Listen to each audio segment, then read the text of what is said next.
有。係咪咩啊？因為搞 background。Hello，one two test one two。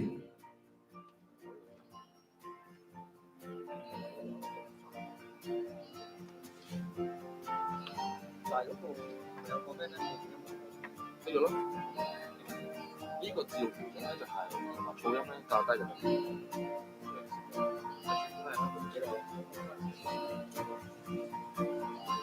點樣撳畫到英？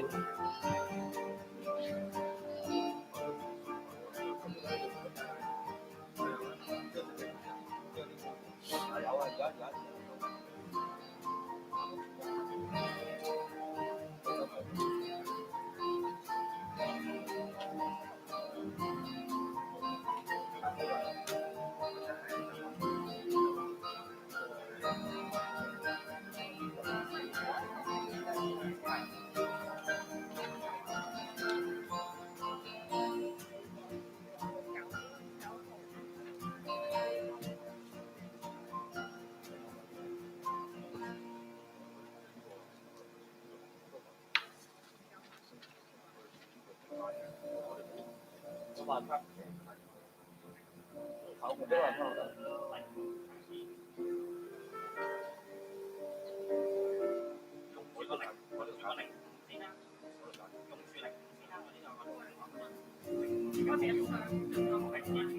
一箱。哦，支裝入面有啊，喺 VIP 台有。我有啲擺咗喺後面 screen 㗎。我冇食咗。我哋電話冇輸。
Hello, 1 2 test 1 2。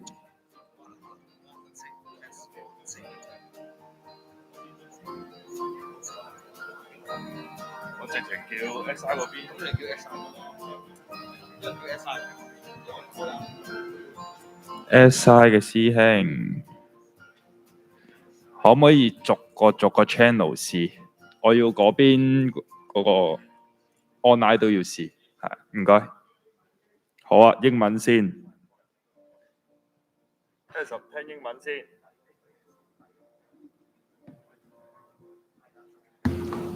Hello，呢個係 This is English。Hello one two one two one two one two one two hello。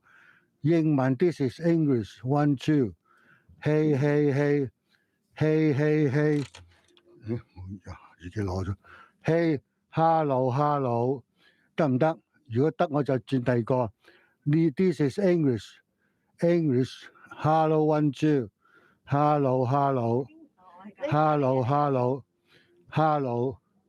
hello This is English。有冇咧？ This is English. 1, 2, 1, 2, 1, 2. Hello, hello, hello. This is English. English. Hello, hello, hello. This is English. OK 未啊？英文得未呢？ Hello, hello, hello. This is English. Hello, hello, hello. This is English. 1, 2, 1, 2. Hello, hello, hello, hello. This is English. 1, 2, 1, 2, 1, 2. 應該普通話好好。1, 2, 1, 2. 應該轉普通話唔該。好。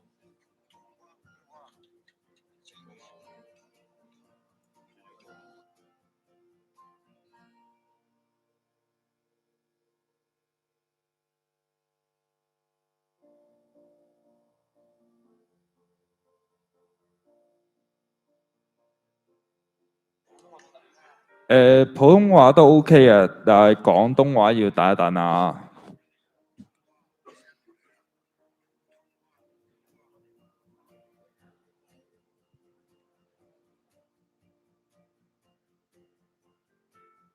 收到，唔該。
可以嚟得廣東話嚟多次，唔該。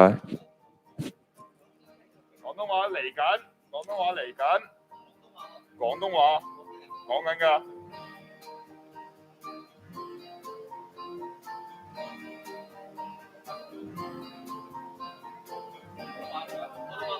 廣東話講緊㗎。普通話。普通話。普通話。Sorry，轉普通話唔該，普通話。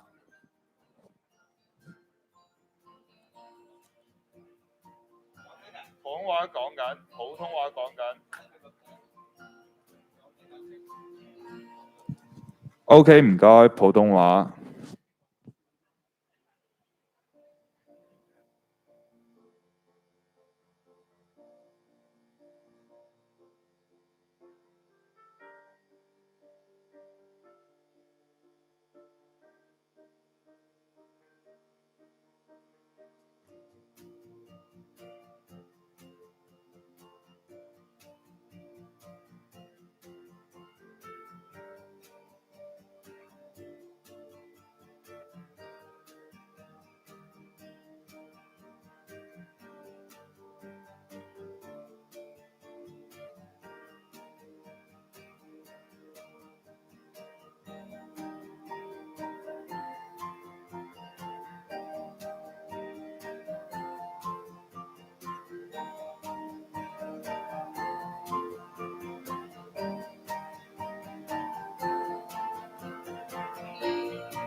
Hello，什麼123？英文 English channel. English 而 channel. 家試音出晒 Testing. English channel.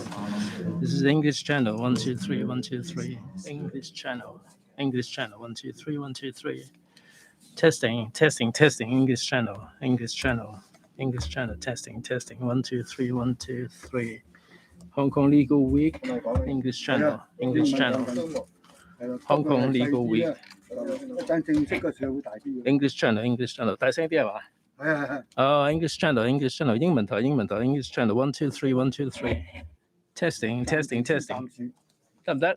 唔係暫時靜住先，因為佢話。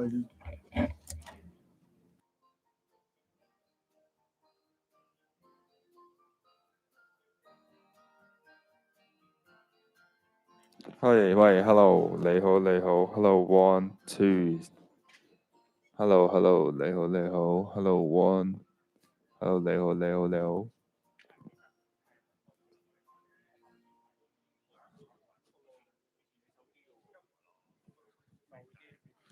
Hello，你好，hello，你好，hello。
ABC ABC testing ABC testing ABC testing ABC 1 2 3 ABC 1 2 3 ABC testing testing ABC testing ABCDE testing ABCDE testing 英文啱，OK OK。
喂，Hello，試咪1 2 3。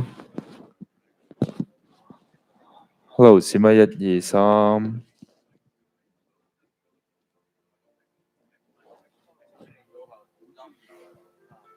出嚟請下你，咁咪得。如果唔係，咁啊。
Good morning.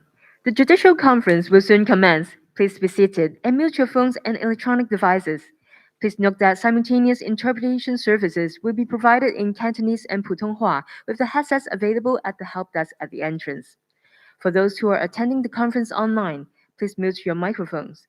Please note that simultaneous interpretation services will be provided in Cantonese, Putonghua, and with the generous support by the Asian Development Bank in Armenian as well. You may choose the preferred language by clicking the language button on the sidebar, which is a blue sphere-looking button on the right middle side of the function bar. For any inquiries, please type your message in the chat box and we will assist accordingly. For media who are present at the venue, please proceed to the media zone outside the venue after the conference for any media questions. Thank you.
The Honorable Ms. Teresa Zhang, Ms. Anna Jubin-Brett, the Honorable Chief Justice Andrew Zhang, distinguished judges, eminent experts and speakers, ladies and gentlemen, welcome to the 4th UNCITRAL Asia-Pacific Judicial Summit 2021, jointly organized by the United Nations Commission on International Trade Law and the Department of Justice of the Hong Kong SAR of the People's Republic of China.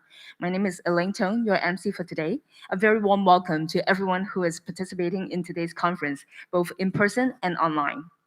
To begin the conference, welcome remarks will be delivered by the Honorable Ms. Teresa Zhang Yokhua, GBM GBS SC JP, Secretary for Justice of Hong Kong, China, followed by Ms. Anna Jubin-Brett, Secretary of the United Nations Commission on International Trade Law, and the Honorable Chief Justice Andrew Zhang, Chief Justice of the Court of Final Appeal of Hong Kong, China.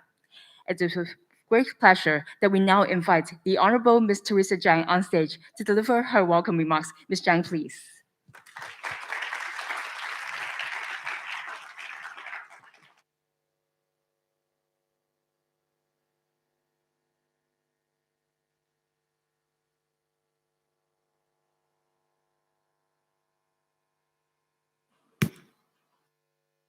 Okay.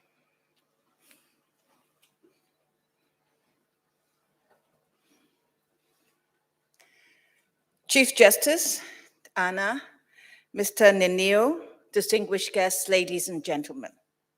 Good morning, and to those watching from overseas, good afternoon and perhaps good evening to you. It gives me great pleasure to welcome you all not only to the start of the Judicial Summit, but also to the start of the Hong Kong Legal Week 2021.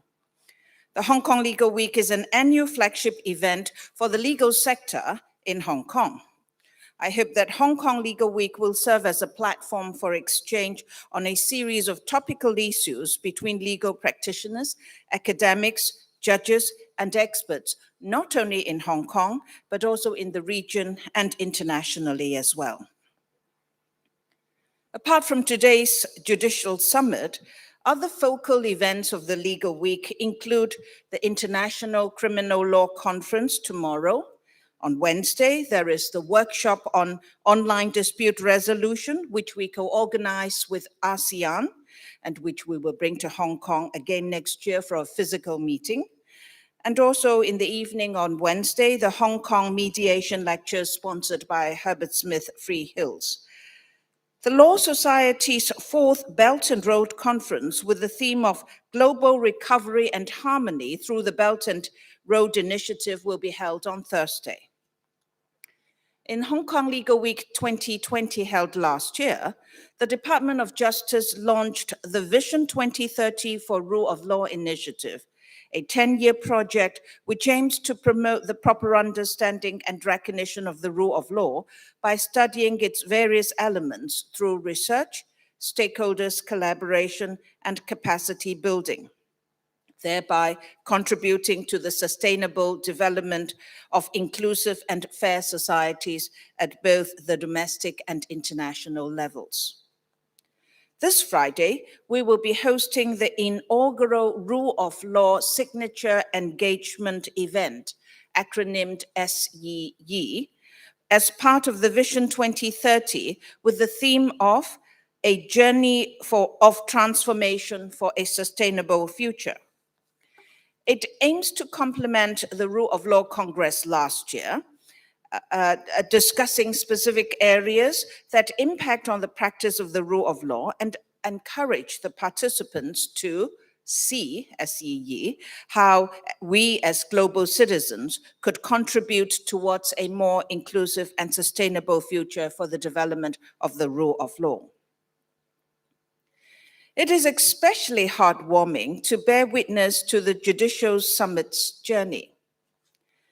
As with all good things, it has gone through the conceptual embryonic stage before coming to fruition.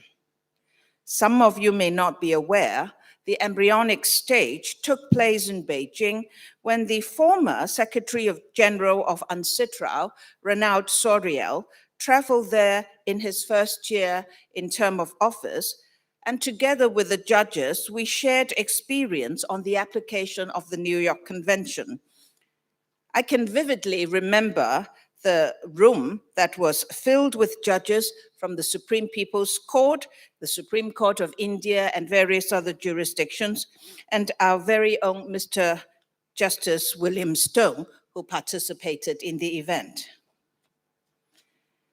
The first iteration of the Asia-Pacific Judicial Summit in Hong Kong in 2015 was attended by some 40 judges and was a part of the Hong Kong Arbitration Week with the theme that year of promoting the uniform interpretation and application of the New York Convention.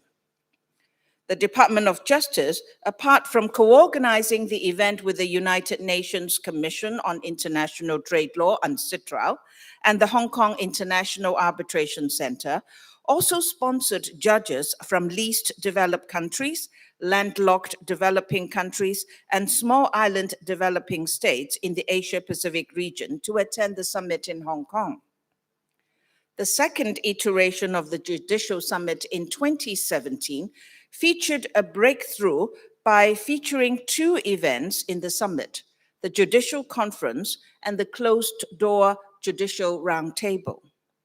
To better balance and cater for the needs of judges and judicial officers to gain knowledge, but to also share their experiences. This format has continued since. In the 2019 edition of the Judicial Summit, held in the first Hong Kong Legal Week, and thanks to the support of the Central People's Government, a memorandum of understanding was signed between the Government of Hong Kong Special Administrative Region of the People's Republic of China and the United Nations. Not only does it formalize and provide a framework of cooperation and understanding between the Department of Justice and UNCITRAL, it also provides for a regular biannual collaboration in this judicial summit, and importantly, expanding its scope so that we can cover more topics beyond just arbitration and to include security interests, insolvency, public-private partnerships, and other UNCITRAL texts, such as the Convention on the International Sale of Goods.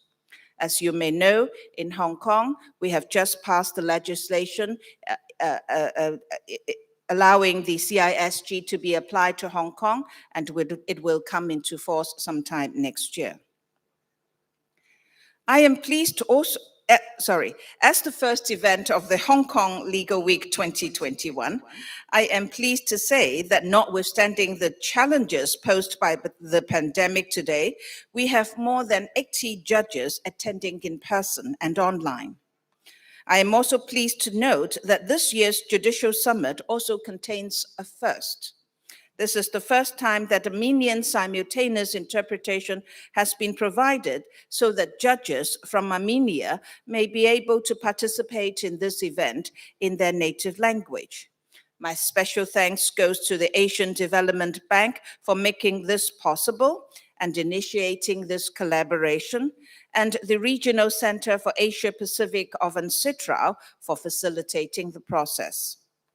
This new groundbreaking collaboration with ADB perhaps will continue to encourage us to unleash the potentials of the Asia-Pacific Judicial Summit as a platform for exchanges for judges in the region. In the Judicial Conference today, we will benefit from the wisdom and knowledge of eminent speakers, starting with today's keynote speaker, Mr. Alberto Ninio, General Counsel of the Asian Infrastructure Investment Bank. I thank him and the AIIB for sharing their experience and insights in this most important area of climate and sustainable financing. Ladies and gentlemen, the theme for today is sustainably adapting to a new normal, and we must all adapt to this new normal in a sustainable manner. I hope that after today, we can all be inspired to push for sustainability in both the legal and financial sectors, and to look for tools such as LawTech to assist in this new development. On this note, may I express my thanks to you all for joining us online and in person, and to UNCITRAL for their continuous support. Last but not the least, a special thanks must be extended to my colleagues, in particular those at the Inclusive Dispute Avoidance Resolution Office, who have put the events of the Legal Week together. They have managed splendidly. And may I ask you to thank them in particular for all their efforts of bringing us here together in the Hong Kong Legal Week. And by that, I will now also pronounce the beginning of the Judicial Summit and also the Hong Kong Legal Week. Thank you very much. Thank you, Ms. Jiang. Please be seated.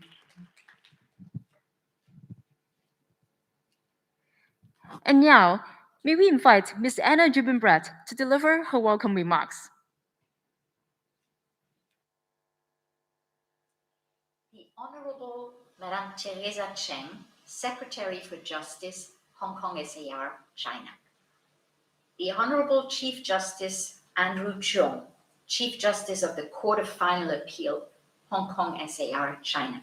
Distinguished speakers and honored guests. I'm very pleased to send you greetings from the United Nations Commission on International Trade Law, UNCITRAL, and from Vienna, Austria. It's my great honor to welcome you to the 4th edition of the UNCITRAL Asia-Pacific Judicial Summit, jointly organized by the UNCITRAL Regional Center for Asia and the Pacific, ARCA, and the Department of Justice of Hong Kong, China.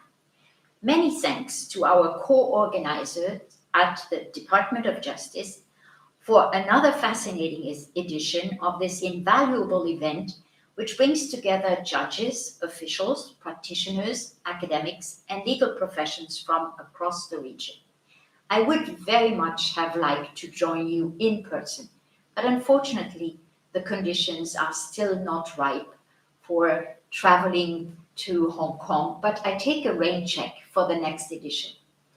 Let me first briefly introduce UNCITRAL. Based in Vienna, UNCITRAL, the United Nations Commission on International Trade Law, promotes the harmonization and modernization of international trade law to facilitate international trade and sustainable development.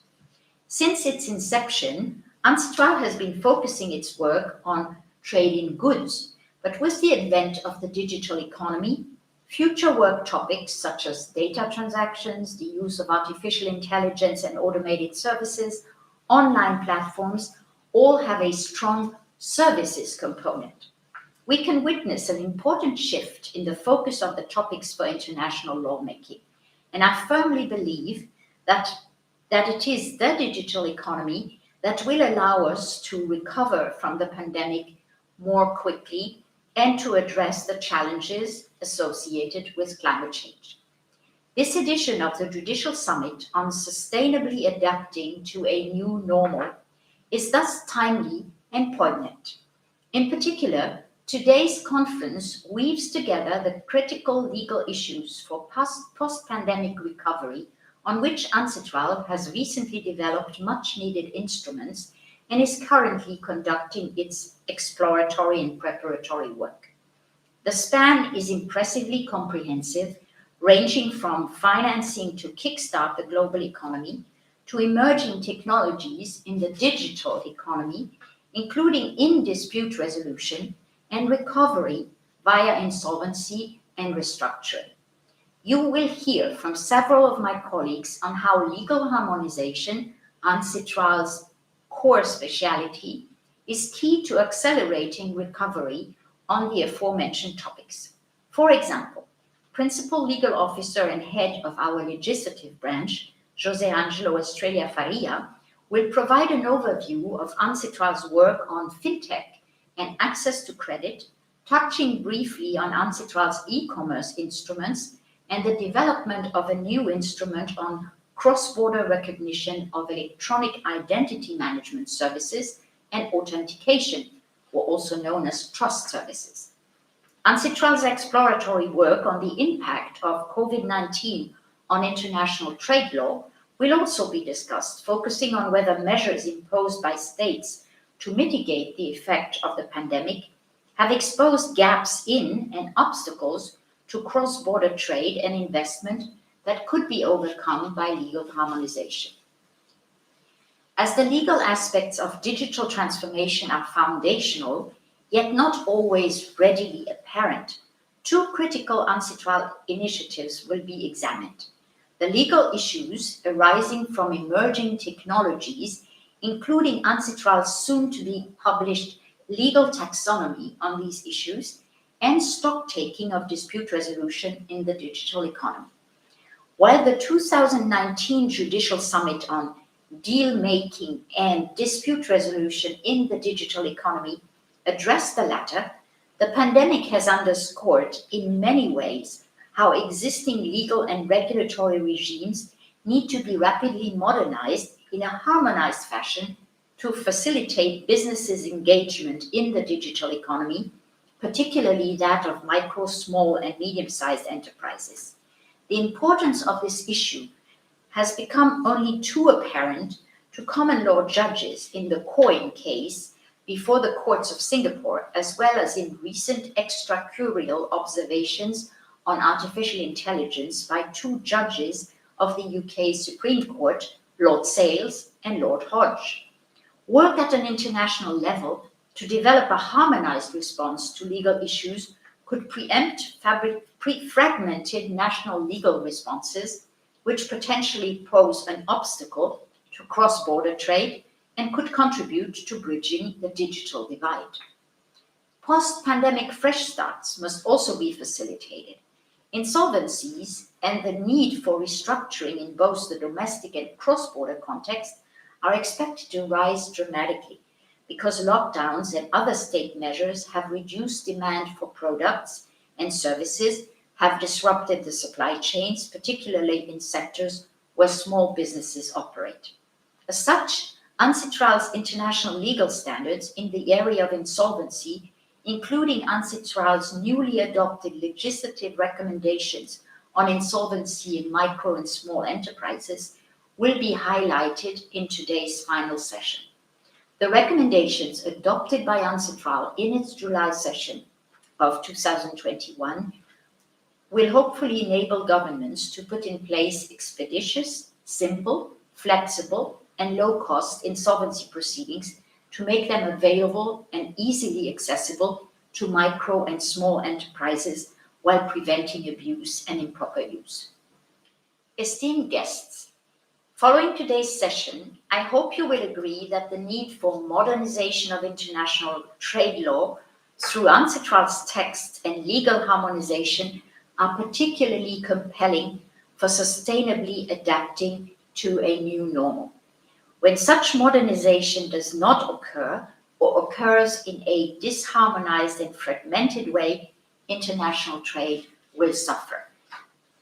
The objectives that motivated the General Assembly to establish UNCITRAL some 55 years ago are as relevant today as they were at that time, and even more so in the light of the COVID-19 pandemic, evolving business practices, the digital revolution, and the potentially disruptive effects of new technologies.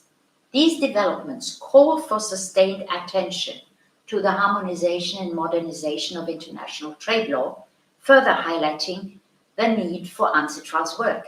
With that, I conclude my opening remarks. I thank the friends and colleagues at the Department of Justice of Hong Kong, China, once more for the honor, for the pleasure of working together, and all of you for your kind attention. Thank you very much. Thank you, Ms. Jubenbrad. And may we now invite the Honorable Chief Justice Andrew Chang on stage to deliver his welcome remarks.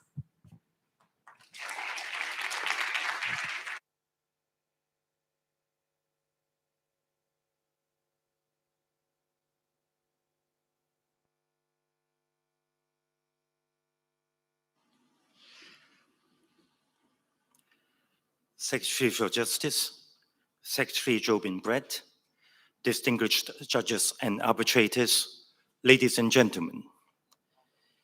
It gives me great pleasure to welcome you to this fourth UNCITRAL Asia-Pacific Judicial Summit today.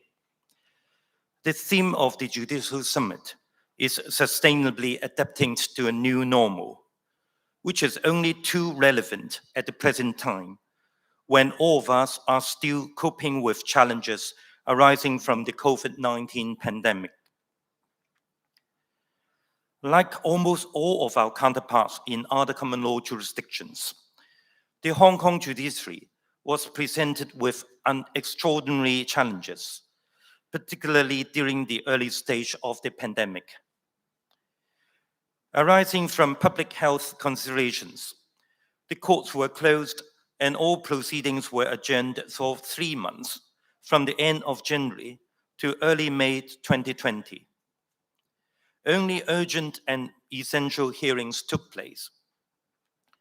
Understandably, concerns were raised about the impact of the prolonged court adjournment on litigants' access to justice. The silver lining of these unprecedented disruptions to our court work was that it forced us to expedite the use of technology in our courts. Ever since the resumption of court services from early May 2020, the Hong Kong judiciary has adopted various measures to apply and to speed up the application of information technology to handle court businesses. First, the wider use of remote hearings for civil proceedings since April 2020. By 3 successive guidance notes issued in 2020, the judiciary first started with remote hearings for handling interlocutory applications at the High Court. They did not require the physical presence of the parties or others concerned, but sought to replicate as closely as possible the core requirements of physical hearings. The successful implementation of remote hearings in the High Court was followed by their extension to more complicated court proceedings, such as trials in the High Court and at other levels of courts.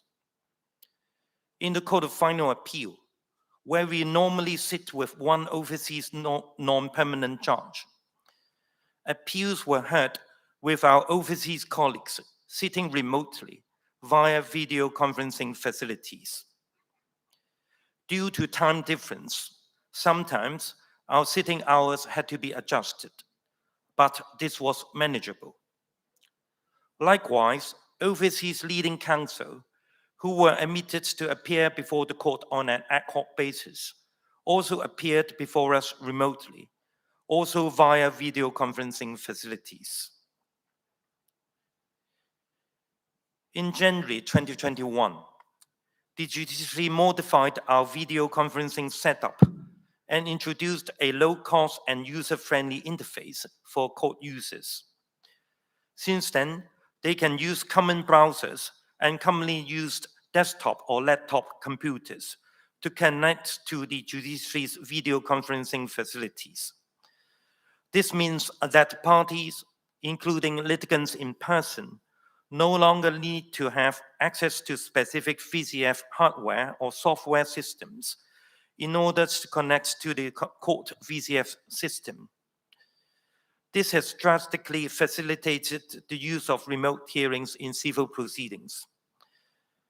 Up to 30th September 2021, over 1,000 remote hearings have been conducted at various levels of courts. To further facilitate court users, in particular those without ready access to computer facilities, the judiciary is making arrangements to provide additional facilities at court buildings so that court users may join remote hearings using those facilities.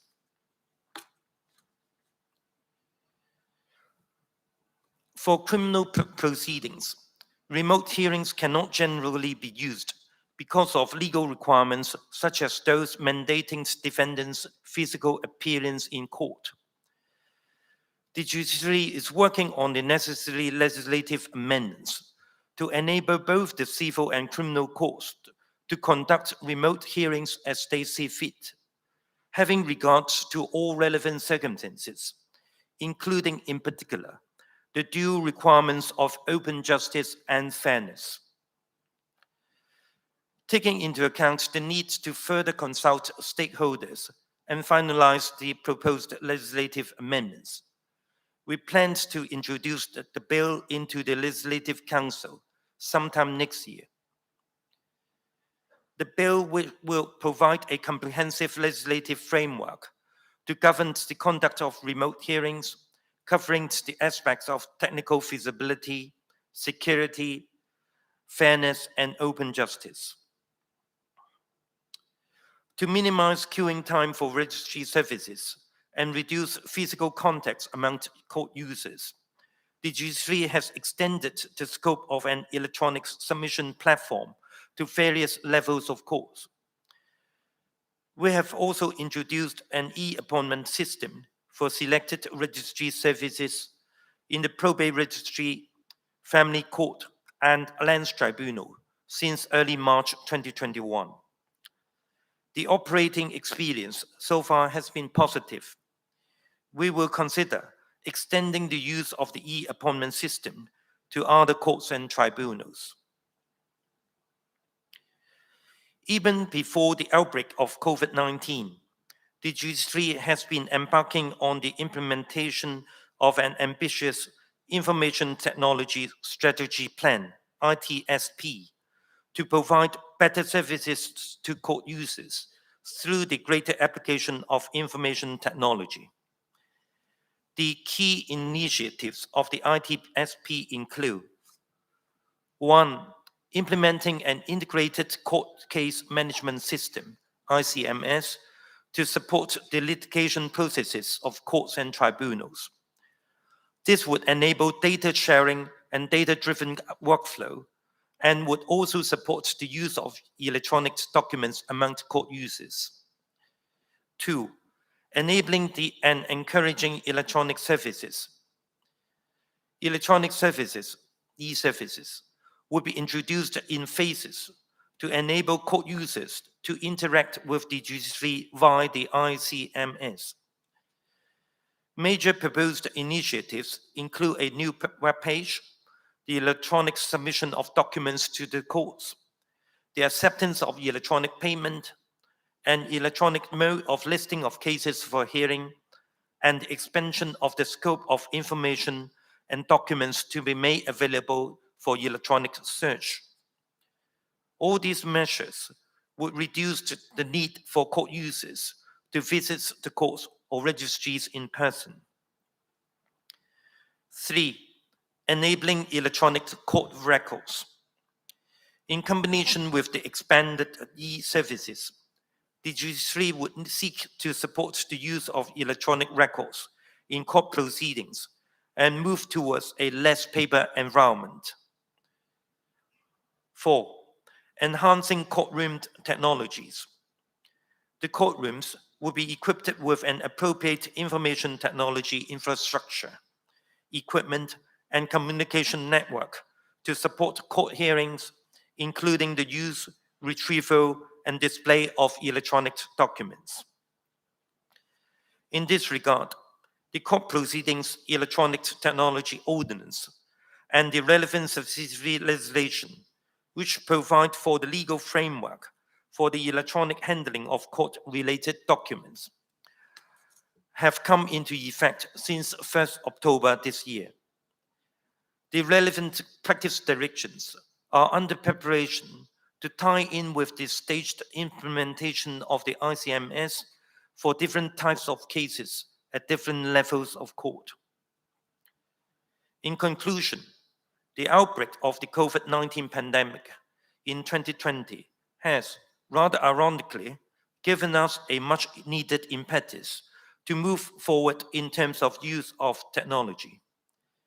It has helped us speed up the greater use of information technology in the conduct of court business, such that the due administration of justice can continue to be delivered effectively and efficiently, without compromising the fundamental requirements of open justice and due process. This summit provides a valuable platform for sharing and discussion on the various topics in the program, all revolving around this all-important theme of adapting to the new normal. I have no doubt that the sharing and discussions will prove thought-provoking and insightful. It remains for me to extend the best wishes of the Hong Kong judiciary to the success of this summit. Thank you.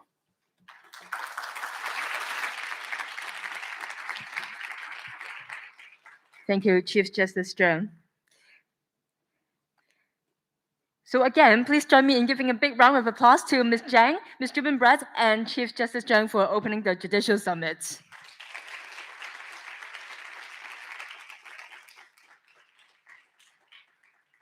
And now it is my honor to invite Mr. Alberto Nino, General Counsel of the Asian Infrastructure Investment Bank, to deliver the keynote speech. Mr. Nino, please.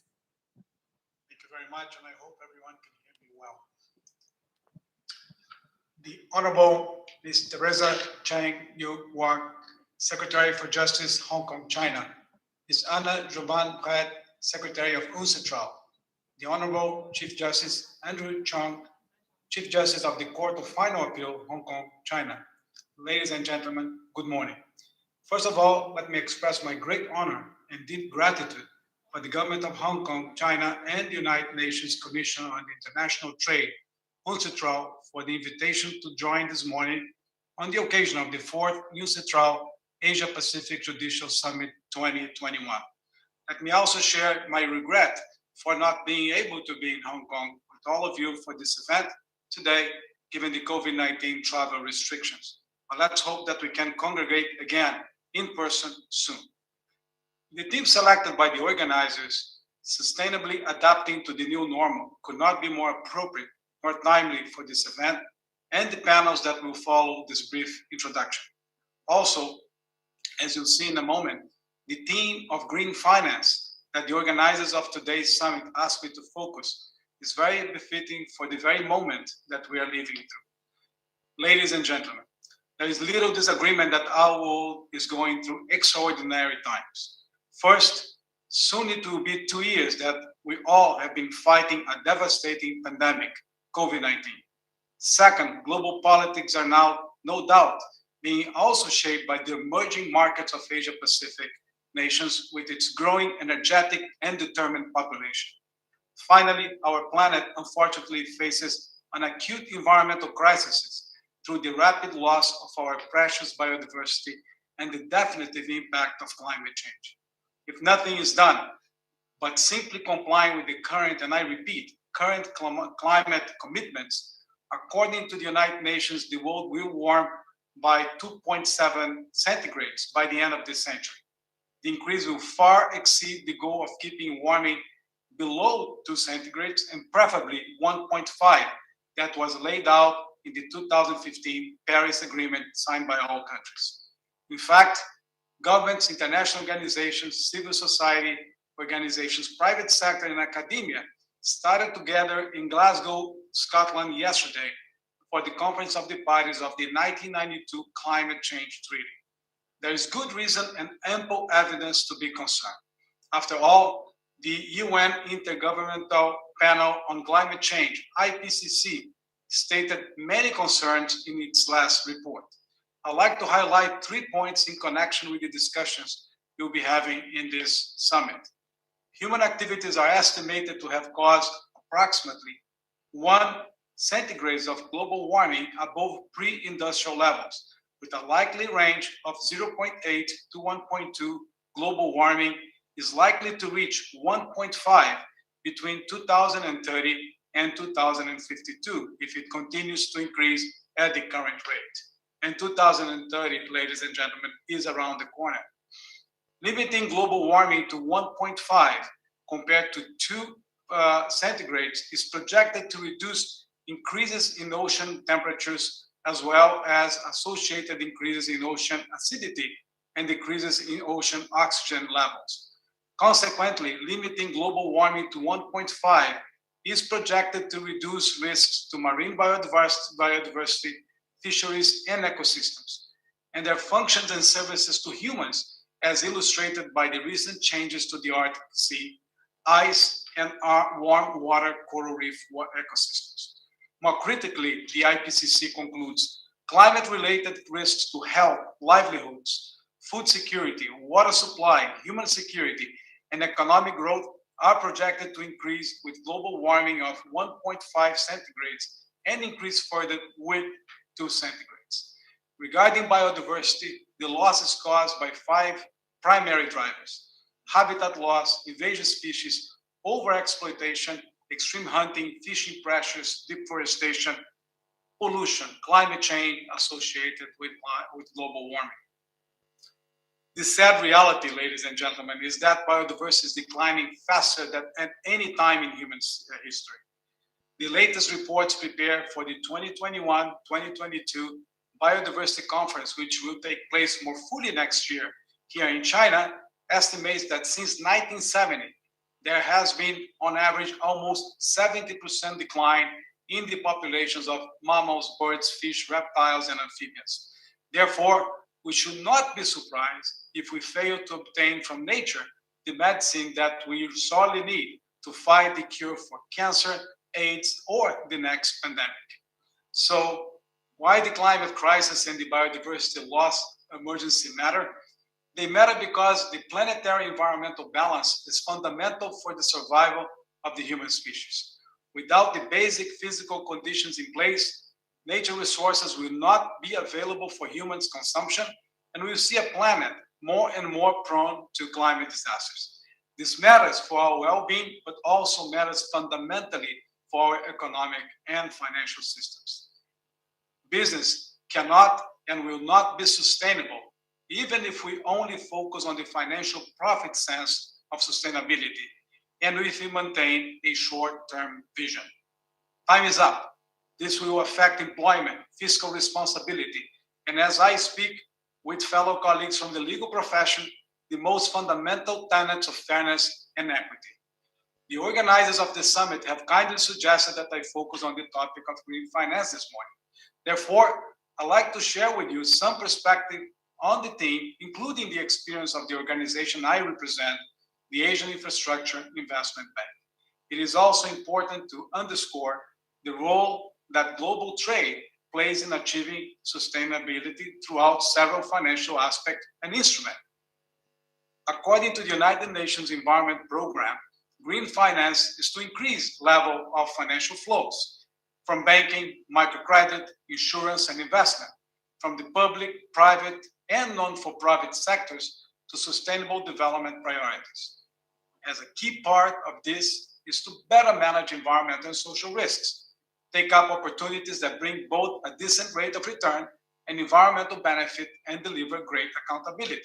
Still, according to UNEP, green financing could be promoted through changes in countries' regulatory frameworks, harmonizing public financial incentives, increases in green finance from different sectors, alignment of public sector financing, decision-making with the environmental dimension of the Sustainable Development Goals, increases in investment in clean and green technologies, financing for sustainable natural resources-based green economies, and climate-smart blue economy, increased use of green bonds, and so on and so on.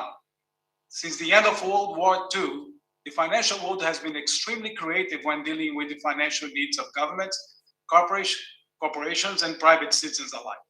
We now see a call and work beyond done to refocus this energy into maintaining profits, but maximizing social and environmental results for society as a whole.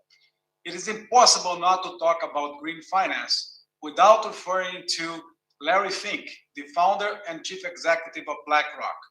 BlackRock is the world's largest asset manager with over 11 trillion in investments. Mr. Fink's 2020 annual letter to the chief executives of the world's largest companies said BlackRock would begin to exit certain investments that present a high sustainability-related risk, such as those in coal producers. More fundamentally, Mr. Fink announced that his firm would make investment decisions with environmental sustainability as a core goal. In his annual letter, Mr. Fink stated, "Awareness is rapidly changing, and I believe we are on the edge of a fundamental reshaping of finance, and that evidence of climate risk is compelling investors to reassess core assumptions about modern finance." Mr. Fink's letter moved the conversation from the public policy arena to the boardroom. This is a fundamental complementary approach, given the size and impact of the private sector in economic activities and our world's natural systems. With your permission now, I'd like to turn to AIIB, the Asian Infrastructure and Investment Bank, and share with you some of what we are doing for our members, all anchored in our approved 2020 corporate strategy. I will focus on the infrastructure space, which corresponds to the thematic purpose of AIIB. First, the Asian Infrastructure Investment Bank is a multilateral development bank whose mission is financing the infrastructure for tomorrow, infrastructure with sustainability at its core. We began operations in Beijing in January 2016, so a very young organization, and have since grown to 104 approved members worldwide. The last member to be approved was Nigeria just last week. AIB is capitalized at $100 billion and AAA rated by the major international credit rating agencies. Working with partners, AIIB meets clients' needs by unlocking new capital and investing in infrastructure that is green, technology-enabled, and promotes regional connectivity. AIB's vision is a prosperous Asia based on sustainable economic development and regional cooperation. AIB's mission is financing infrastructure for tomorrow. By investing in sustainable infrastructure, AIB unlocks new capital, new technology, and new ways in which to address climate change and connect Asia and the world. AIB will achieve this working in partnership.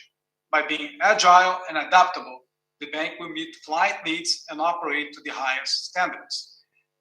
Now, infrastructure for tomorrow is a dynamic concept that will be shaped by the rapid changes in the way markets function and people live, principally here in Asia, move and work. What is built, how it is built, and where is it built will evolve as the needs of the people, economy, and the world change, and as infrastructure techniques advance. Infrastructure for tomorrow reflects AIB's firm commitment to sustainability by requiring that all investments be financially and economically sustainable in terms of financial returns and economic impact, which generates positive economic returns and does not exacerbate a country's debt sustainability. This is assured through economic and financial analysis made for all investments of the bank, socially sustainable and inclusive in terms of addressing direct and indirect environmental and social impacts, especially on displaced persons, vulnerable groups, and community health and safety. Social sustainability promotes inclusive access to project benefits for all citizens of Asia, irrespective of all age, gender, location, ethnicity, and other socioeconomic characteristics, and particularly to groups which are often marginalized, vulnerable, or excluded from the access to services. Environmentally sustainable terms of addressing direct and indirect impacts on the physical and biological environment, such as water and air quality, biodiversity, local pollution, climate change, and land and water use.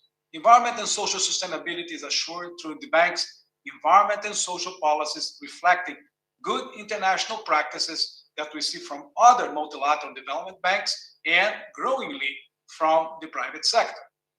Infrastructure for tomorrow also sets a clear focus by requiring that all AIB investments across infrastructure and other productive sectors should ordinarily add value through cross-cutting themes of infrastructure, referred to us as thematic priorities. First, green infrastructure. Climate change is one of the most pressing global challenges of the century. To achieve the desired steep reduction in global emissions and to adapt to climate change, infrastructure needs to be green. As a major contributor to global green gas emissions, Asia and other parts of the world, pathway will be crucial for achieving the Paris Agreement objectives. Environmental improvement is also key for Asia's own future, as it is expected to be hit hard by climate change and environmental degradation if existing trends continue. This calls for substantial investments in green infrastructure, increasing attention and commitment of its members to adapt to and mitigate the impact of climate change and address local environmental problems have reinforced the need for AIB to focus on this area. AIB will prioritize green infrastructure and support its members meet their environmental and related development goals by financing projects that clients choose and that deliver local environmental improvements and investments dedicated to climate action. Green infrastructure financing will be a key area of focus for AIB's investment portfolio. Green infrastructure includes projects that support climate change efforts and help members meet their other environmental and related development goals, including their nationally determined contribution, NDCs, in line with their Paris Agreement commitments. AIB will support projects that deliver local environmental improvements and investments dedicated to climate action. This will cover a range of investments and sectors, including renewable energy and low-carbon public transportation, as well as better water management and sanitation, pollution controls, and enhancing ecosystem services. From 2016 to 2018, AIB provided $2.5 billion in climate finance in cumulative terms, an average of approximately 35% of AIB's total financing during that period, according to international standards. In 2019, AIB's climate finance reached $1.7 billion, 39% of total financing the same year, reflecting its commitment to support the Paris Agreement. AIB will aim at reaching or surpassing by 2025 a 50% share of climate finance in its actual financial approval. Following the important steps that it has taken in international fora, AIB will also continue to be an active participant in the development of the joint multilateral development bank framework on Paris alignment and align its relevant policies, strategies, and operations with the framework once it is fully developed and agreed upon. In line with the ambition of the international community on the climate agenda, and in line with its own energy sector strategy, the bank supports its members' respective transition towards a low-carbon energy mix and finances investments that are demonstrably compatible with a country's transition towards sustainable low-carbon energy and internationally agreed targets. Significant changes have taken place in the energy sector in recent years, especially in Asia, including the sharp fall in the cost of renewable energy, along with improvements in the processes and technologies that increases energy efficiency and reduce emissions. Following its energy sector strategy, AIIB will increasingly focus on investment in these areas. Finally, and briefly, let me go over 3 additional thematic priorities for Asia and for AIB: connectivity, regional cooperation, technology development, and finally, private sector mobilization. Connectivity and regional cooperation and improving infrastructure connectivity in Asia, promoting regional cooperation is AIB's core mandate and can significantly enhance competition, productivity, and growth by increasing the flow of people, goods, services, capital, and information. Large gaps in infrastructure connectivity persist in some parts of Asia, hampering development. Asian economies need to invest in major domestic and cross-border transport, digital, energy, and water networks to enhance and spread benefits of growth across Asia and beyond. Promoting regional cooperation complements infrastructure connectivity by expanding opportunities, strengthening links between economies, and providing supplementary non-economic benefits. Progress on this front has been in recent decades, but significant variations across the region remain.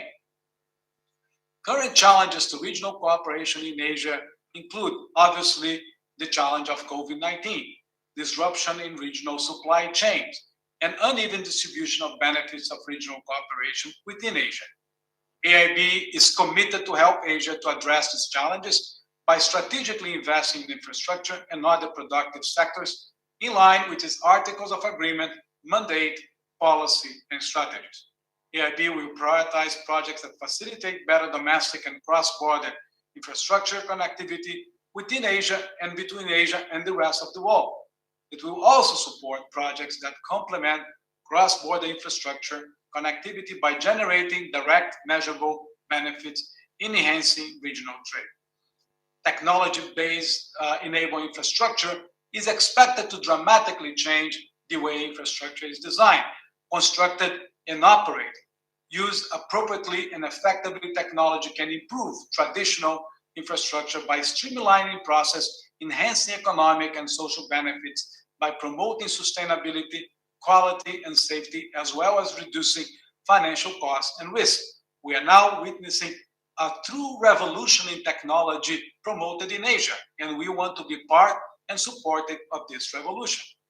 Technology is not an end unto itself, but an important means to provide a solution to the infrastructure challenge.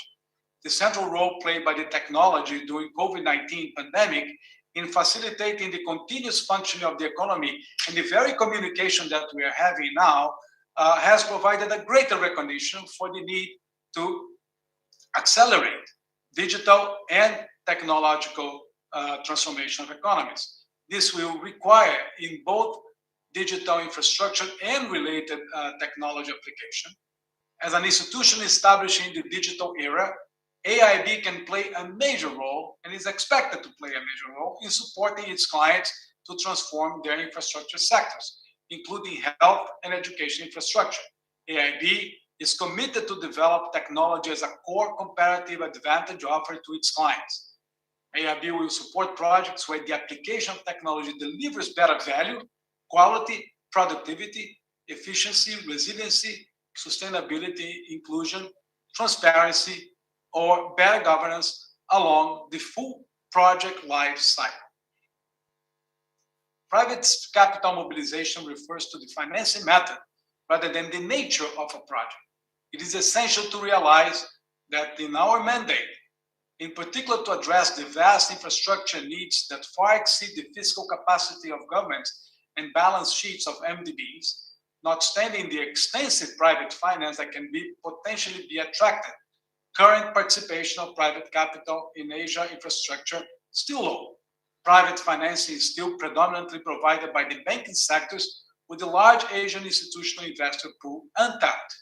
There's a significant need for AIB's catalytic role as a multilateral development organization to increase private and other investors' appetite for investing in emerging market infrastructure, as well as other productive sectors that are associated with a complementary to core infrastructure.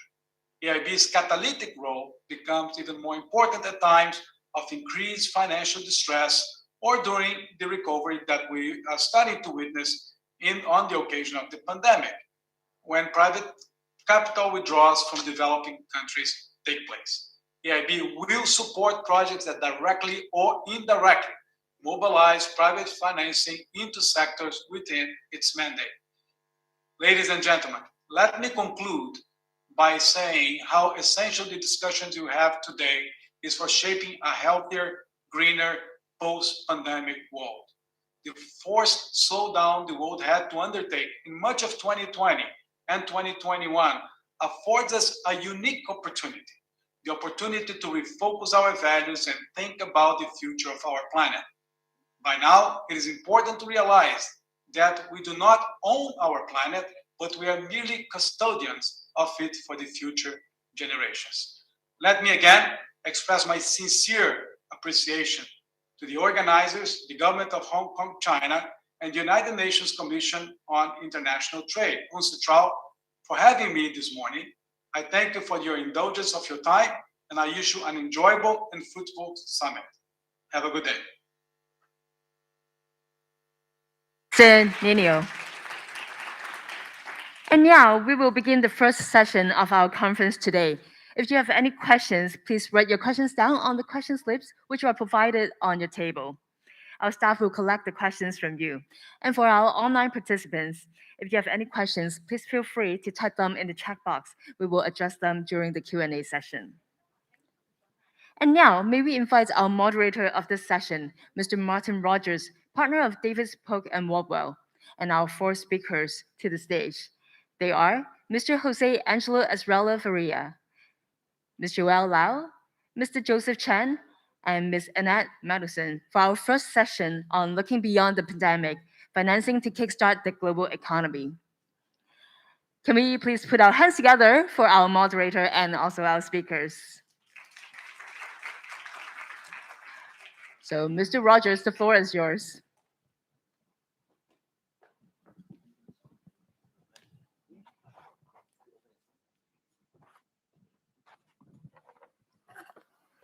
Good morning, ladies and gentlemen, distinguished attendees.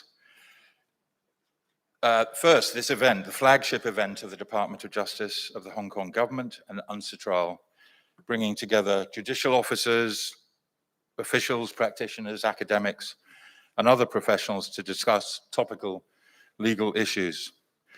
You've already heard nothing could possibly be more topical and timely than green financing, which is the subject of this initial panel. The title of our panel is Looking Beyond the Pandemic, Financing to Kickstart the Global Economy. Green financing is not merely a novel financial product. It is clearly critical. To give you a human example, I worry about my children. I have a 27-year-old daughter who is in environmental assessment in the UK. I have a 21-year-old son studying environmental science, and I have a 9-year-old here in Hong Kong going through the wonderful education system we have here. I worry deeply. I'm concerned about the fact that I think their lives are going to be more difficult than mine. I would certainly have hoped as I was growing up that my children's and my grandchildren's lives would clearly be better, less challenging lives than my own. I'm not sure that's the case. As legal professionals, I would suggest we are all obliged to ensure that we understand the essentials of green financing and to ask ourselves some key questions. I would put money on the fact that most legal professionals today, even now, do not properly understand the technical detail of what is involved in green financing. What is really meant by greenwashing? What are the ESG standards that are developing? What does Larry Fink's BlackRock letter from 2020, which shook the corporate world and was signed up to by over 200 US leading corporates, what does it actually say? How many of us have read basic documents like this?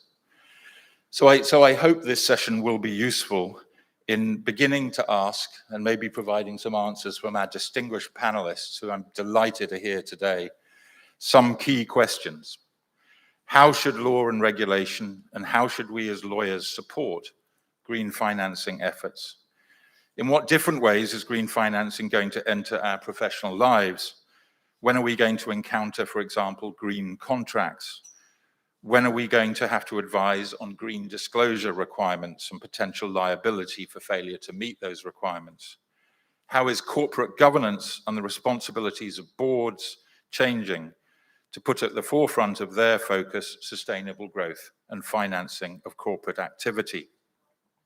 Is existing law and regulation adequate, or is new law and regulation required to supplement existing law and to facilitate green financing? How will our domestic law and regulation here in Hong Kong interact with international systems of law and regulation, including not just treaties, but the infrastructure being developed by UNCITRAL, amongst others? So I'm delighted to have this panel here today. But I would also ask this fundamental question, which is unscripted, in fact, but came up into my mind this morning. How do we make this subject compelling? How do we make this compelling? Let me give you an example of something compelling. In the last few weeks, maybe the month or so, a matter of life and death has mobilized tens of millions of hours of humanity's time. We saw it on the streets of Hong Kong and many major cities at the weekend. It was compelling, but utterly trivial. It's a Korean drama. I cannot, my own personal estimate is that hundreds, tens, if not hundreds of millions of humanity's hours will have been spent watching that. I'm pleased to say I've managed not to watch it, but only just. How do we make a subject like climate control and the regulation and law required to support climate control compelling in that sense? It's not easy. I don't find it easy as a leader of my law firm here in Asia. But I would ask you, as even more important and distinguished leaders of the legal profession than me, please think about ways to make this compelling so that humanity's time, our time, can be spent saving the world, as a Prime Minister said last night out of the G20 meeting. This is a turning point for humanity. I hope the discussion this morning will demonstrate that Hong Kong is at the forefront of our region's and the world's green financing developments. It will also demonstrate the benefits of the already high degree of collaboration between the Hong Kong government and UNCITRAL in many areas. UNCITRAL is clearly already playing a leading role in green financing initiatives. We want this panel to be as engaging and interactive as possible, so we hope that this will turn into a conversation between the panelists. I don't think I'm going to need to put in much effort to do that, given the interesting panelists you have. However, we recognize that there's a lot going on in this area and some basic knowledge and information to impart, a lot of new developments. So each of the panelists will spend, I'm going to guess, around 13 minutes briefing you on key initiatives underway and starting to explore what they mean for us as lawyers. In terms of the sequence, first we will have Joseph Chan, Undersecretary for Financial Services on the Treasury of the Hong Kong Government, who prior to taking up public service had a very successful career in the banking industry. Annette Magnusson, joining us all the way from Sweden. I hope she's taken into account the fact that daylight saving hours has changed by an hour, as Joelle just reminded me. She is the co-founder of Climate Change Council and a leading figure for many years in the Arbitration Institute of the Stockholm Chamber of Commerce. She's a living example of a lawyer that has changed the course of her career to focus almost exclusively on climate control. Jose Angelo Estrella Faria is the principal legal officer of UNCITRAL. He is not able to join us, even on the video, unfortunately, because of prior commitments, but he has kindly pre-recorded a very interesting presentation, which we'll give as the third section of this panel's presentation to you.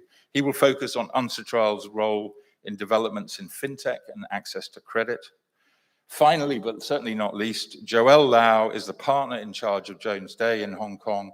It's a leading US law firm. Joelle is a leading Hong Kong IPO lawyer, deeply involved in listings by companies active in the green space. She's also involved in another important area of legal practice for green financing, fund formation. With that, let me hand over to our first speaker, Mr. Chan.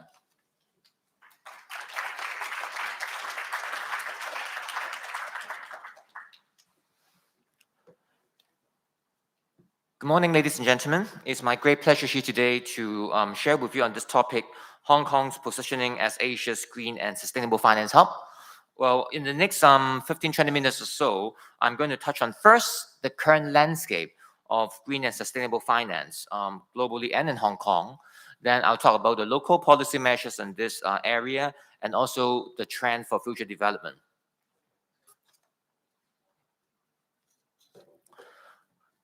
Like what Alberto mentioned earlier, I think by now, there's a global consensus on combating climate change.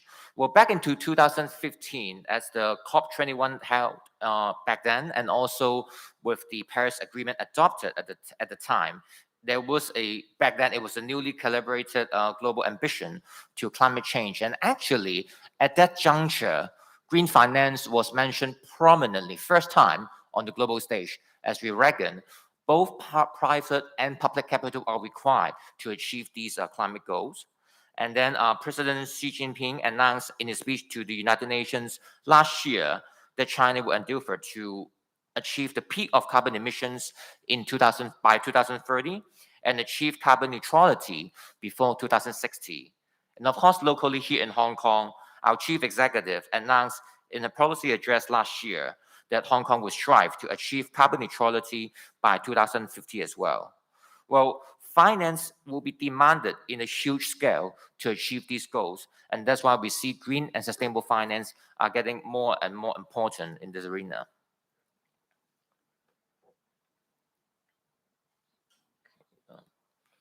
If you look at the global green bond market, well, you will see that it has developed very quickly. The global green bond and green loan issuance reached an adjusted amount of $290 billion in 2020. It was a new global record. If you look at the global cumulative green bond and green loan issuance over the years, that has exceeded $1 trillion already. And if you look at the regional allocation, you'll find that over 20% is actually from Asia Pacific region. So you'll see that is a very strong trend in terms of green finance, and actually Asia Pacific region is playing a big part there. If you look at the countries of issuing green bonds, actually China is the second largest in the world. So today, to the business world, to the community, green finance is no longer a question of if, but it's more a question of how and where. Talking about where, let me first spend a couple of slides to talk about Hong Kong's positioning as Asia's leading international financial center, or not really positioning, but I think more our current status. Well, across different sectors, right? If you look at the equity markets, last year we ranked world's number 2 in terms of funds raised through IPO, and actually we ranked number 1 in the world 7 times out of the last 12 years in this category. Well, not only are we ranking high, we're actually growing strongly. If you're looking at the average daily turnover of the Hong Kong stock market, it reached 129.5 billion Hong Kong dollars in 2020. And that's a figure which is actually up by 49% over the previous years. So not only we are coming from a position of strength, we are growing strongly as well. If you look at the bond market, we are the region's leading bond center. Based on the ICMA's report, ICMA stands for International Capital Market Association, ICMA. We are the largest center for arranging Asian international bond issuance last year. And if you look at the arrangement of first-time bond issuance, we also rank number 1 in Asia as well. Why this second point is important is that for most issuers, if they have arranged the first bond issued in one location, very likely for the subsequent bond to be issued in the future years, they will use the same center. So we see a strong trend in the bond marketplace as well. If we look at insurance market, in terms of concentration of insurers, we rank number 1 in Asia. In terms of insurance density, we rank number 2 in the world and number 1 in Asia. So in terms of insurance, risk management, we're also in the leading position. Moving on to the asset and wealth management business, at the end of last year, the AUM, asset under management in Hong Kong, reached $4.5 trillion. It actually up by 21% on a year-on-year basis. Not only our AUM has been climbing up, the number of asset managers has also been increasing. Last year, it grew by 3.9%.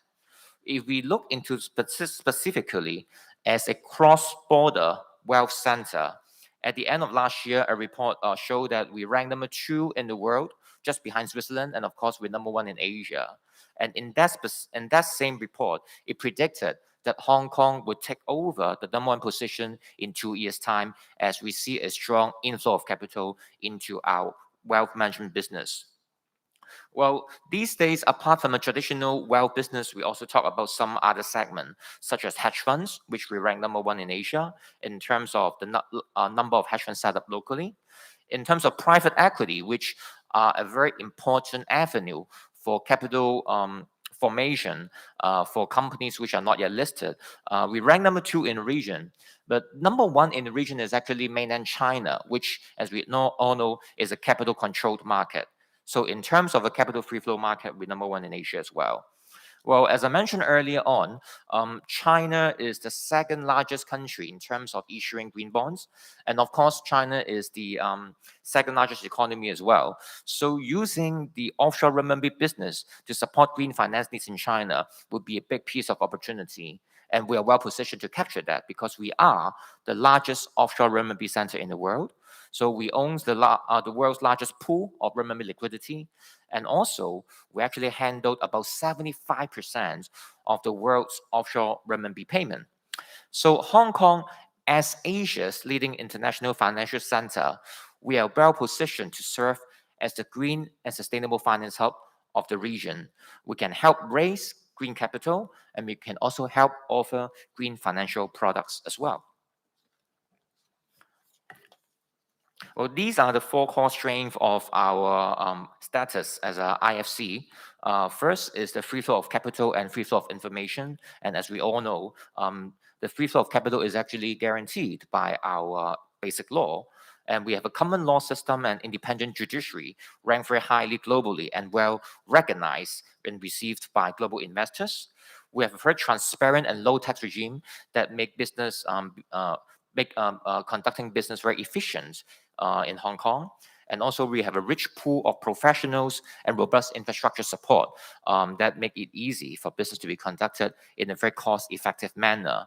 In fact, if you look at the Global Financial Centers Index published just in September, we ranked number 3 in the world, just behind New York and London, and we ranked number 1 in Asia as well. So far, you will see that in terms of financial center, we are leading the way, and green and sustainable finance is actually one of our policy priorities in growing our financial service industry. That's why the Hong Kong Exile government and our regulators over the years have rolled out a series of measures to develop green finance or ESG in Hong Kong. The first one I would like to touch on is the government green bond program. We set up the government green bond program back in 2018, and the sums borrowed under this program are credited to the Capital Works Reserve Fund for green projects of the government. The inaugural issuance was launched back in May 2019 with $1 billion raised. And then subsequently in 2020, in August, we published our first green bond report. Well, we make a commitment that we will issue a green bond report on an annual basis. And actually, the second green bond report was also already issued earlier this year. This is very important to the global investors because they need to know how the green proceeds were allocated. And we have issued our second green bond in January this year with $2.5 billion. I have to stress that both tranches, the inaugural issuance in 2019 and the second issuance in 2021, they were both very well received by global investors. Both of the issues were oversubscribed by multiple times when we launched them. And we see the potential and also the importance of issuing government green bonds. That's why this year we have doubled the borrowing ceiling of the government green bond program for further issuance of green bonds totaling 175.5 billion Hong Kong dollars within 5 years from the fiscal year of 2021 to 22. This will give us more flexibility in terms of trying out new currencies type, new project types, and new issuance channels for our future green bonds to show the market our variety. And also for this fiscal year, we plan to issue retail green bond as well, so that will also offer the local public a chance to participate in green finance and get familiar with the green bond program. The whole objective of the government green bond program is to provide benchmark pricing for the market, and also we demonstrate how our ecology works locally in terms of issuing green bonds so that we can encourage issuers and investors to follow suit to use our platform to raise green capital as well. The other initiative I would like to share with you is the Green and Sustainable Finance Grant Scheme. This scheme provides subsidy for eligible bond issuers or loan borrowers to cover the expenses on bond issuance and external review services. This scheme commenced in May this year and will last for 3 years. Well, in fact, if we look at the number of applications till last month, we have already received a lot of inquiries and official applications, and some of them have been improved already. Well, as I mentioned earlier, there are mainly two types of costs covered. One is the general bond issuance cost, so that cover the bond issuance expenses, including the arrangement costs, legal fee, audit fee, listing fees, etc., for eligible first-time green and sustainable bond issuers. And also the other type is the external review cost. So for transaction-related external review fees, be that pre-issuance external review or post-issuance external review or reporting, they will also be covered for the eligible first-time or repeated issuers and borrowers as well. Apart from these two initiatives, I would also like to take this opportunity to share with you other development initiatives by our various regulators. There have actually a lot, but I just pick a few to share with you to give you a sense what different regulators are doing in their respective areas. So, for example, in the Hong Kong Monetary Authority (HKMA), they have launched the Green and Sustainable Banking strategy. It's a three-phased approach. So in the first phase, they develop a common framework to assess the greenness baseline for individual banks. And then in phase 2, they would set the tangible deliverables for promoting green and sustainable developments of the Hong Kong banking industry. And now then in phase 3, so that after setting the targets is about implement, monitor, and evaluate the bank's progress in those regards. The other agency I would like to share with you about is the HKQAA, Hong Kong Quality Assurance Agency. Actually, it's back in 2018 January when they first launched the Green Finance Certification Scheme, so that we have a local scheme to provide third-party conformity assessments for issuers on the green debt instruments, covering both pre-issuance validation and post-issuance certification. And that was only the beginning. Subsequently, in 2019 September, they expanded the program to cover green funds. And then in May 2020, they further expanded the program to cover ESG funds as well. The other regulator, Securities and Futures Commission, SFC, they also have a whole range of different initiatives in promoting green and sustainable finance. One particular one I would like to share with you is that they actually issue a consultation. Sorry, I think there's a typo there. They issue a consultation back in October 2020. It should be October 2020 when they issue a consultation on requiring fund managers to, number one, take climate-related risks into consideration in their investment and risk management processes, and B, to make appropriate disclosures to meet investors' growing demands for climate risk information and combat greenwashing. So they issued the consultation last year, and then this year in August 2021, they actually published the consultation conclusions and also the circular, which spelled out the new requirements that to be implemented in phases, and the first phase will start in August 2022. The other regulator, the Hong Kong Exchange, launched the stage they call the HKEX Sustainable and Green Exchange last year. Stage is actually a first of its kind new information platform in Asia.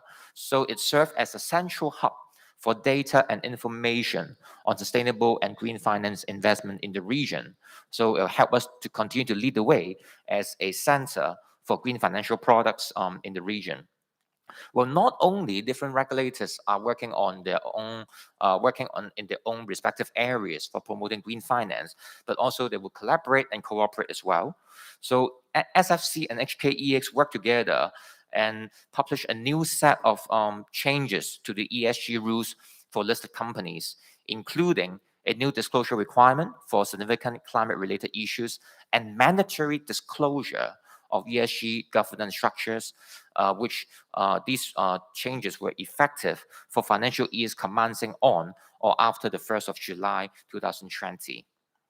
Well, you'll find that indeed, be that the government policy bureaus, be that various regulators, we have launched different initiatives to promote the development of green and sustainable finance in Hong Kong. And that's why we see that in order to consolidate and also elevate the efforts across different agencies, we have set up a steering group back in May last year to provide strategic direction, right, with a focus on regulatory policy and market development. And also, we use this group to facilitate regional cooperation, including in the Greater Bay Area. So these are the members of the steering group. So that includes from the government bureaucracy level, we have Financial Services and Treasury Bureau, we have the Environment Bureau, and then across different regulators, HKMA, SFC, HKEX, MPFA, Insurance Authority, were all members of the steering group. So last year in December, we promulgated a strategic plan which sets out 6 key focus areas for strengthening Hong Kong's financial ecosystem to support a greener and more sustainable future in the long term. And we also agreed to implement 5 near-term action points. And then July this year, just a few months ago, we announced our current priorities, and they include, number 1, we'll focus on the climate-related disclosure and sustainability reporting. Number 2, we will assess and explore the carbon market opportunities of Hong Kong. And number 3, we were launching a new Center for Green and Sustainable Finance, which is for the purpose of capacity building. We're talking about opportunities to Hong Kong in green and sustainable finance. Of course, we have to touch on the opportunities from the mainland markets. The 2 specific area I would like to start with first, of course, is the Greater Bay Area. We actually have very high-level policy support from the central government, right? Back in 2019, that's when the central government promulgated the outline development plan for the Greater Bay Area. It stated very clearly that it supports Hong Kong's development into a green finance center in the region. And for last year, the opinion on providing financial support for the development of the Greater Bay Area, published in May last year, it also stated very clearly it supports more GBA entities to make use of our platform for the financing and certification of the green projects. And it supports the Guangdong Incorporated Financial Institutions to issue green bonds and other green financial products in Hong Kong to finance their green enterprises and projects in the Greater Bay Area. So that high-level policy support is very clear. In terms of the Belt and Road Initiative, of course, it also provides tremendous opportunity because for the development of the Belt and Road region, we're talking about a lot of infrastructure projects, and those will have a lot of green elements, and they need green capital to finance those as well. The Hong Kong SAR government and the NDRC signed the arrangement between the National Development and Reform Commission and the government of the Hong Kong SAR for advancing Hong Kong's full participation in and contribution to the Belt and Road Initiative. And that arrangement puts forward specific measures focusing on 6 key areas, and finance and investment is one of them. So in terms of Hong Kong as the country's international financial center, as we develop, as the country develop in terms of green projects and enterprises, as the Belt and Road Initiative requires more green capital, we can definitely play a big part in it. One more statistic I would like to share with you on this note is that if you look at the last few years, in terms of the green bonds issued by China issuers, over 80% of those were actually issued onshore. So meaning that over 80% of those were actually only tapping on the onshore capital. Well, in the long run, those issuers would like to tap into the global investor space as well. And that's why Hong Kong as China's international financial center, Hong Kong as the global biggest offshore renminbi center can play a big role and even a bigger role in facilitating green capital formation for mainland issuers in the future.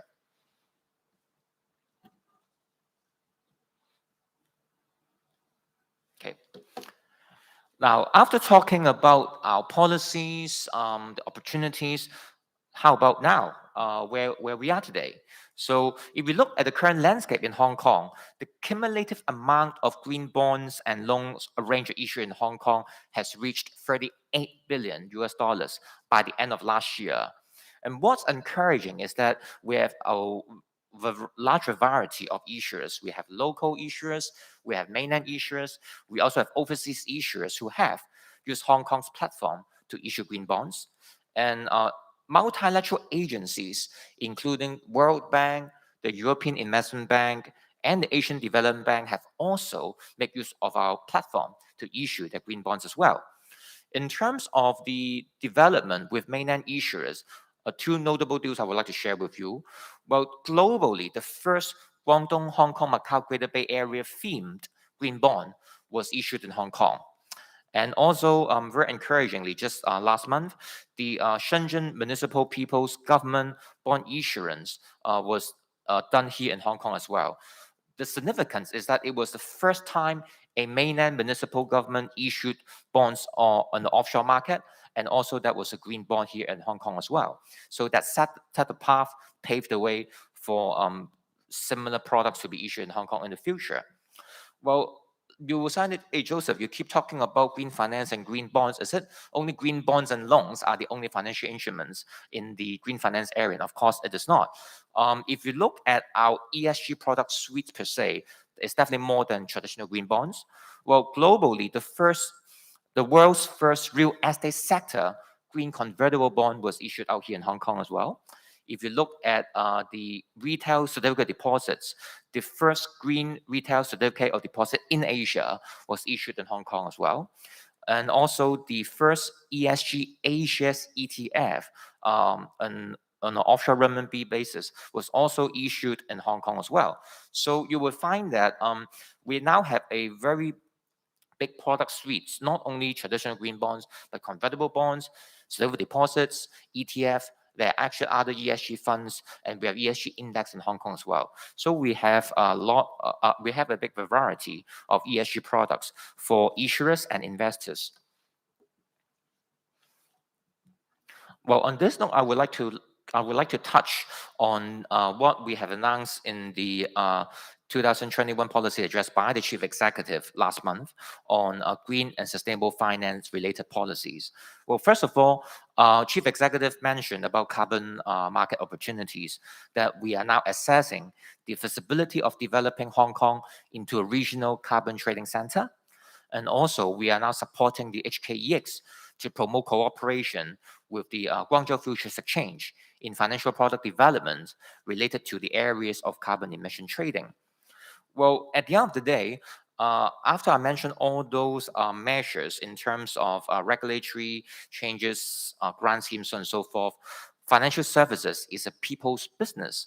So that's why talents are always key to the success. And that's why we recognize such importance. And that's why in the policy address, Chief Executive also announced that we will add the new professions of professionals in environmental, social, and governance, that is ESG, to the talent list, with a view to attracting more talents in this respect outside Hong Kong to come here. And also, we are studying to include more courses related to ESG in the list of the reimbursable courses under our continuing education fund. And we'll also incorporate more ESG-related topics in the business and finance program in our post-secondary education. So we hope these new initiatives will help groom more ESG-related talents as well.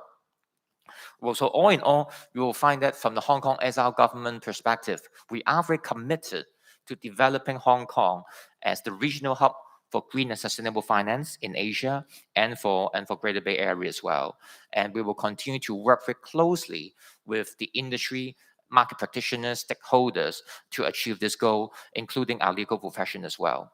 I think I've used up my time, so I'll stop here, and I look forward to more questions from the audience. Thank you.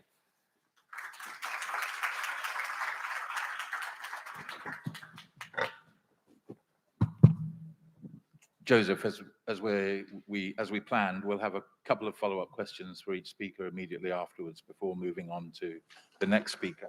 So if I could start with a couple of questions. You have certainly demonstrated that you don't just have a policy and a plan, but implementation is well and truly underway.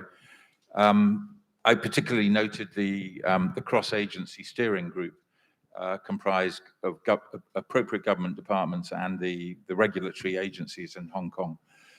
That's a governmental group. There was no reference to industry bodies up there in the group, and that's understandable. But could I ask you to maybe touch a little bit on the engagement with industry, and also for you to give some sort of assessment or scorecard of how engaged they are? And can I mention two sectors? First, financial institutions. Maybe traditionally we think of that as banks. I mean, I can see that, just look at Bank of China, Agricultural Bank of China, Standard Chartered Bank, HSBC. For a number of years now, they've had green bonds, sustainability bond frameworks. They certainly appear to be engaging, but it would be good to hear a little bit more about the engagement between that you're having with the government and a sort of scorecard for the financial industry. The second, if I can get the whole question out the way, and then I'll be quiet. The second group of stakeholders who are very, very vocal around the world, at least, are the institutional investors. Again, engagement with the institutional investors. I know that the ISS has just put out a new report, a new survey. They are clearly intent on being very demanding globally of listed companies in terms of ESG commitments and expectations. Again, anything you can share with us about engagement with institutional investors as stakeholders? Sure, absolutely. Thank you. It's a good question. Well, first of all, in terms of our engagement with the industry, market practitioners, I have to say, has been ongoing for many years, because as you see that as we formulate those policy initiatives, and for example, even back then when HKQAA launched the Green Finance Certification Scheme, it also needed the input from the industry to put a scheme that are welcome and well received by the industry. On a formal basis, I can share with you, for example, the new center that I just mentioned earlier on are formed by the cross-agency group. Under the center, there are different groups, and we have invited the industry to participate as well. So the members of the subgroups actually include financial institutions, academia, and also other organizations related to the green finance arena. And also in Hong Kong, there's a Green Finance Association formed already a few years ago. And actually, the government has been working very closely with them.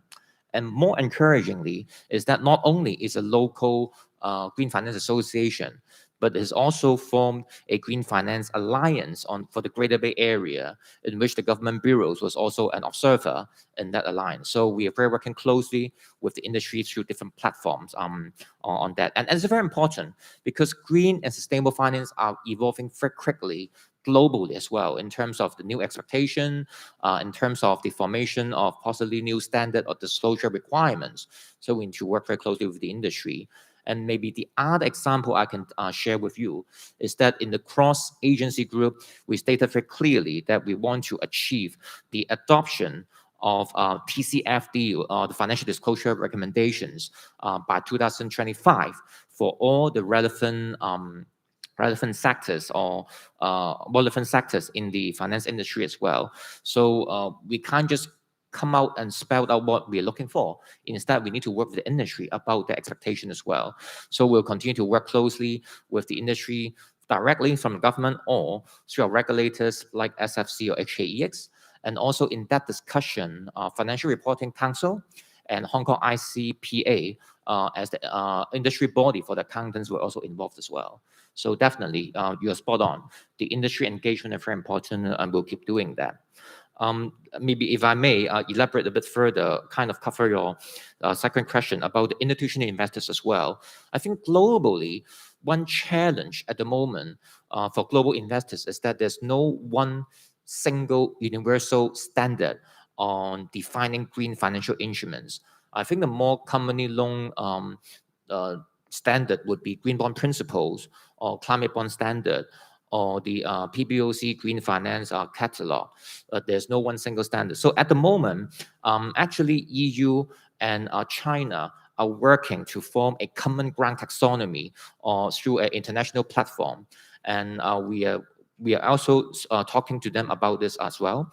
Actually, we have already made a commitment through our steering group that when this common ground taxonomy is developed, Hong Kong will adopt this common ground taxonomy. So that should be very welcomed by the global investors, because they would by then can stick to one single common ground taxonomy that are well recognized by global regulators and different countries. And again, Hong Kong as the leading financial center, as a leading green finance hub, we need to move fast on that. So we have already made a commitment that we will adopt it once it's developed. And that commitment was very firm by our steering group. So I think that would help build confidence further for the global investors to the Hong Kong ecosystem. Thank you. And Martin, if I may interrupt, I'll just touch on a bit about what the Hong Kong Stock Exchange has done. So over the years, the Stock Exchange has sort of enhanced its ESG disclosure requirements. Several years ago, ESG disclosure was voluntary. But recently, and over the years, over a gradual sort of spectrum, the Hong Kong Stock Exchange has required that ESG disclosures be made compulsory. And in its recent upgraded ESG disclosure requirements to govern listed companies listed on the Hong Kong Stock Exchange, the new requirements require listed companies to have their board take on additional responsibility in compulsory ESG disclosure. It has set out guiding principles in terms of quantitative, consistency and materiality disclosure requirements. And more importantly, it has imposed a fixed time frame within which listed companies must disclose their ESG compliance status. So 20 years ago, when I started practice as a lawyer in Hong Kong, there's no such thing as an environmental expert sort of doing due diligence on the company looking to list. But progressively, as we see companies coming to the stock exchange to list, the stock exchange and financial advisors, the sponsors, are requiring environmental due diligence, ESG due diligence as a part of the preparation process to ascertain whether a company is suitable to list on the Hong Kong Stock Exchange. Well, thank you both. Common global taxonomies. That may be a very nice segue into our next speaker, Annette Magnuson, who I believe is going to look at this from, amongst others, the UNCITRAL perspective. I'm hoping that Annette has adjusted to the time zone change overnight and has been patiently listening and is still awake. I think she's in Stockholm at the moment. So with a bit of luck, Annette can come on.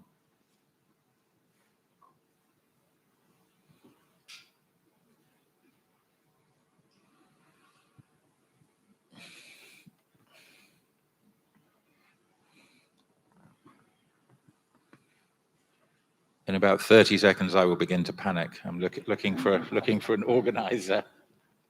See if we know where Annette is. Is she awake?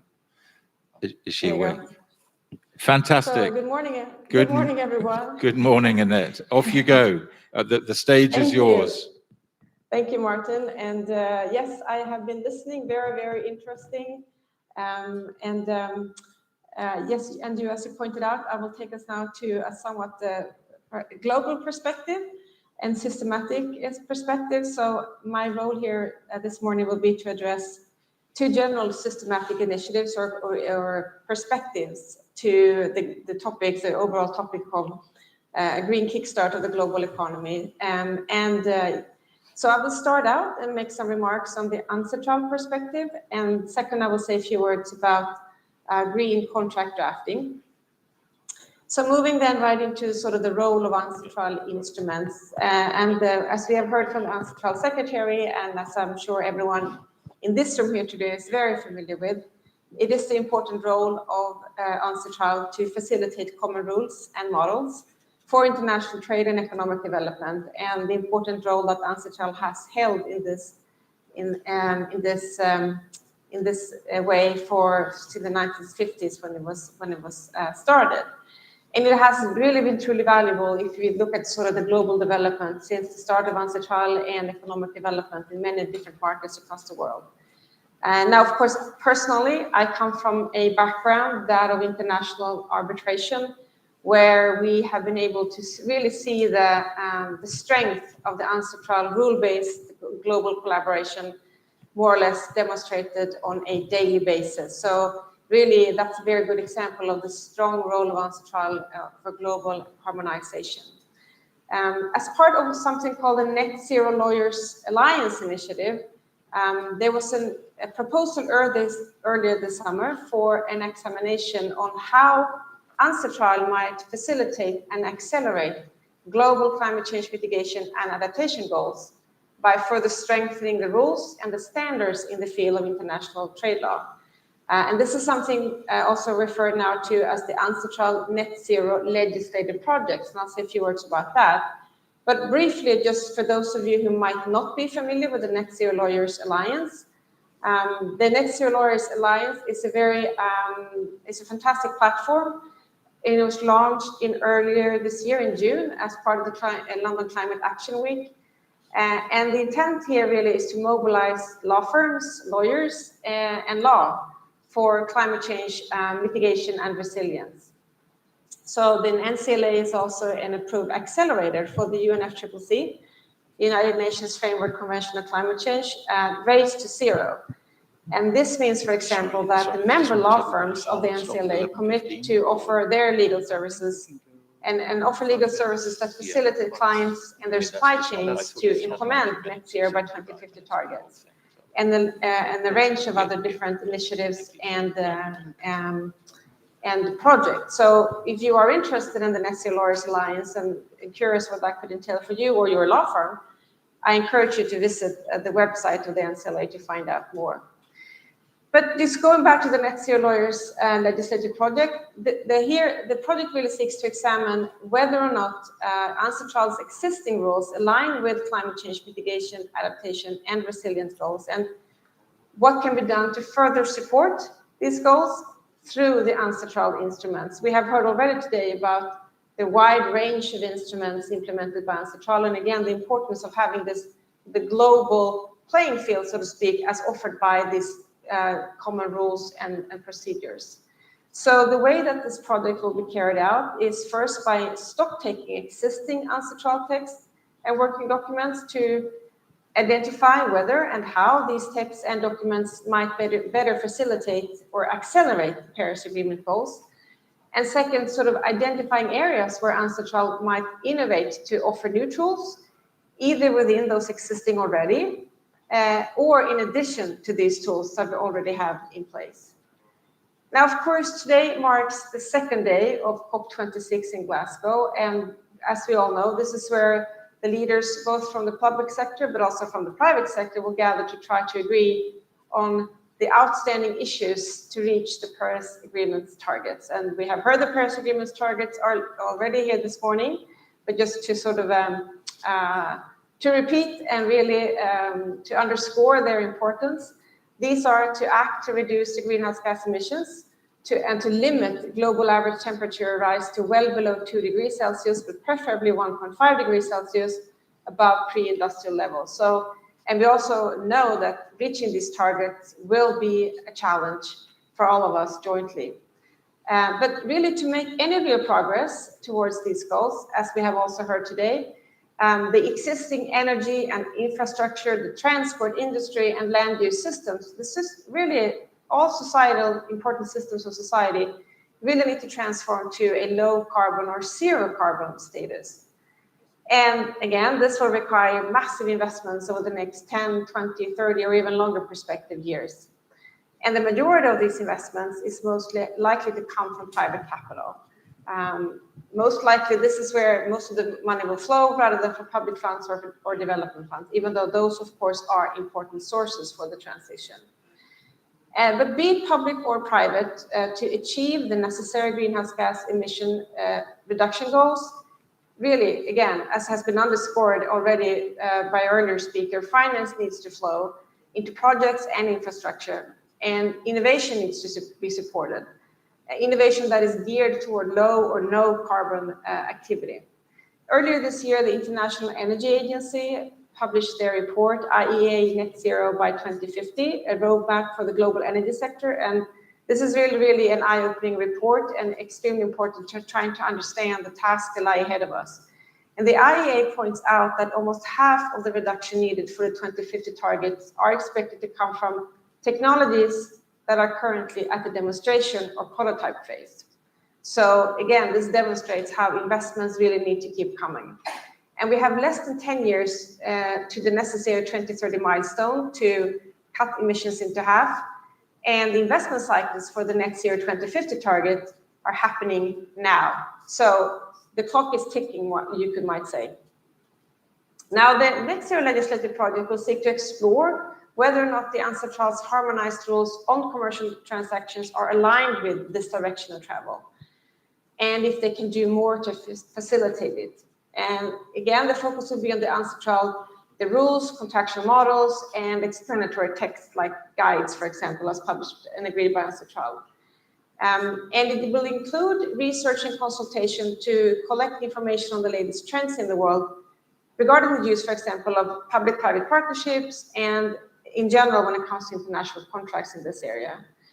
The idea of this project was presented in conjunction with the Commission's meeting in July this summer, and gladly the member states expressed broad support for the project and also specifically noted the importance of public-private partnerships as an area of focus, and also that the legal uncertainty regarding the legal status of carbon credits traded in voluntary carbon markets could be another focus for future legislative work.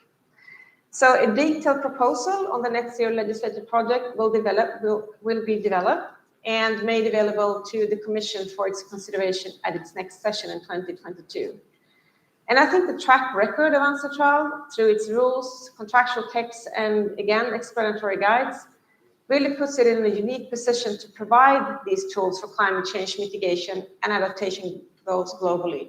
This is a global challenge, and therefore, to the extent that we can apply global solutions and global rules for the game or for the markets, this will be very, very valuable.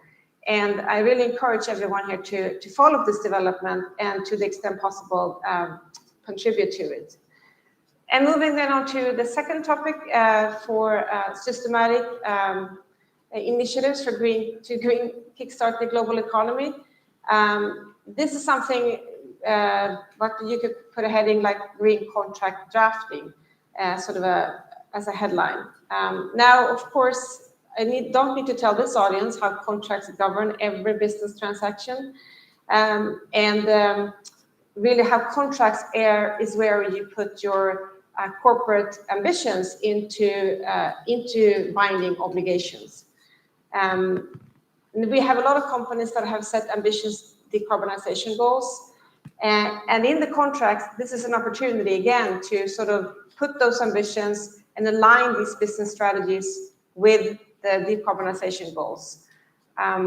There is much potential here in taking the statements of being an ambition player when it comes to climate change and really putting that into your daily practice in your daily interactions with your partners, with your suppliers, with your financiers. And in this role, the climate conscious contract drafting can play a very, very decisive role. And in essence, what it means is that it ensures that a company's climate goals are reflected throughout the company's legal fabric, including contractual relationships with finance and capital markets. All of these changes that we are seeing ahead of us, all of these transformations that goes at all levels of society will need the involvement of contracts. Contracts and lawyers are, to a large extent, what one could call the enforcement bar of societies, of modern societies. And again, if you can embed the climate ambition or the climate perspective in the enforcement bar, you will have a very strong construction to build in the structure you really need for the future. And there are available tools to do this out there, and one very concrete and useful resource that I'd like to mention in this space is the Chancellor Lane project, the TCLP, coming out of London, but really now spreading across the world, one could say. Also, this is an initiative born at the climate change, the London Climate Action Week.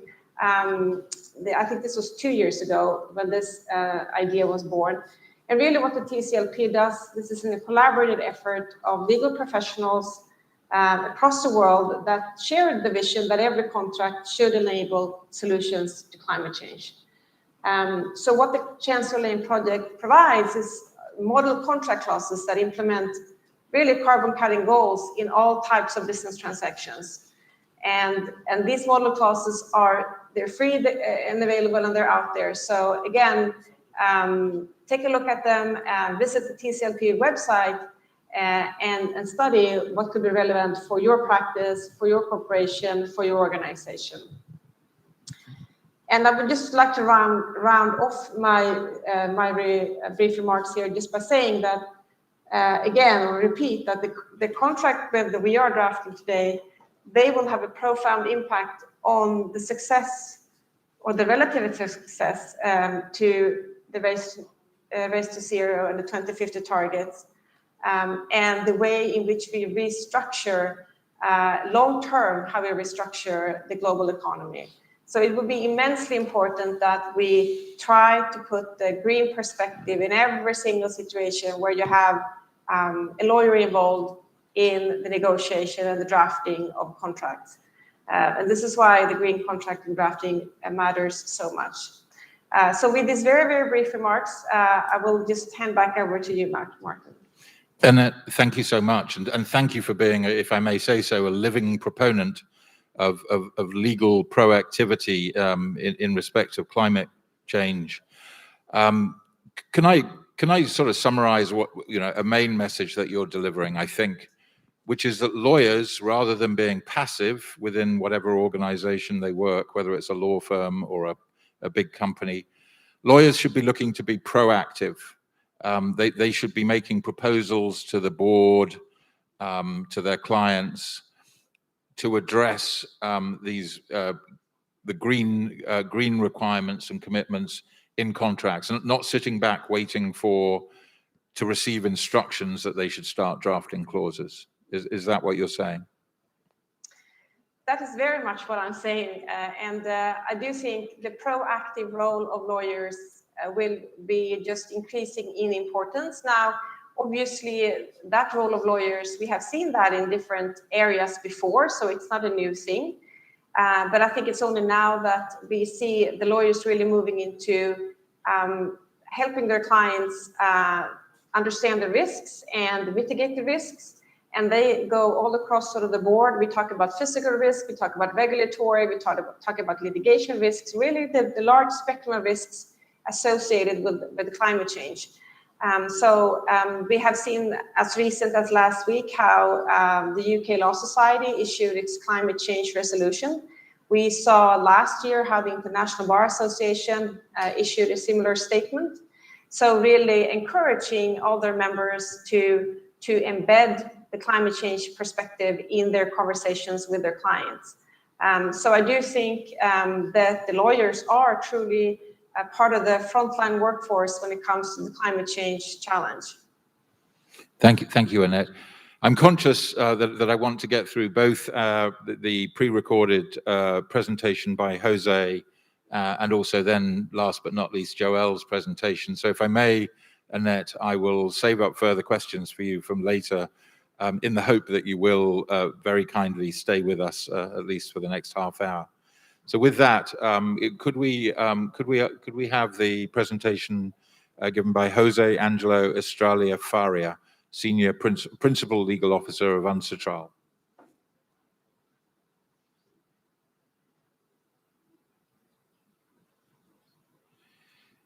Distinguished hosts and fellow speakers, ladies and gentlemen, good morning.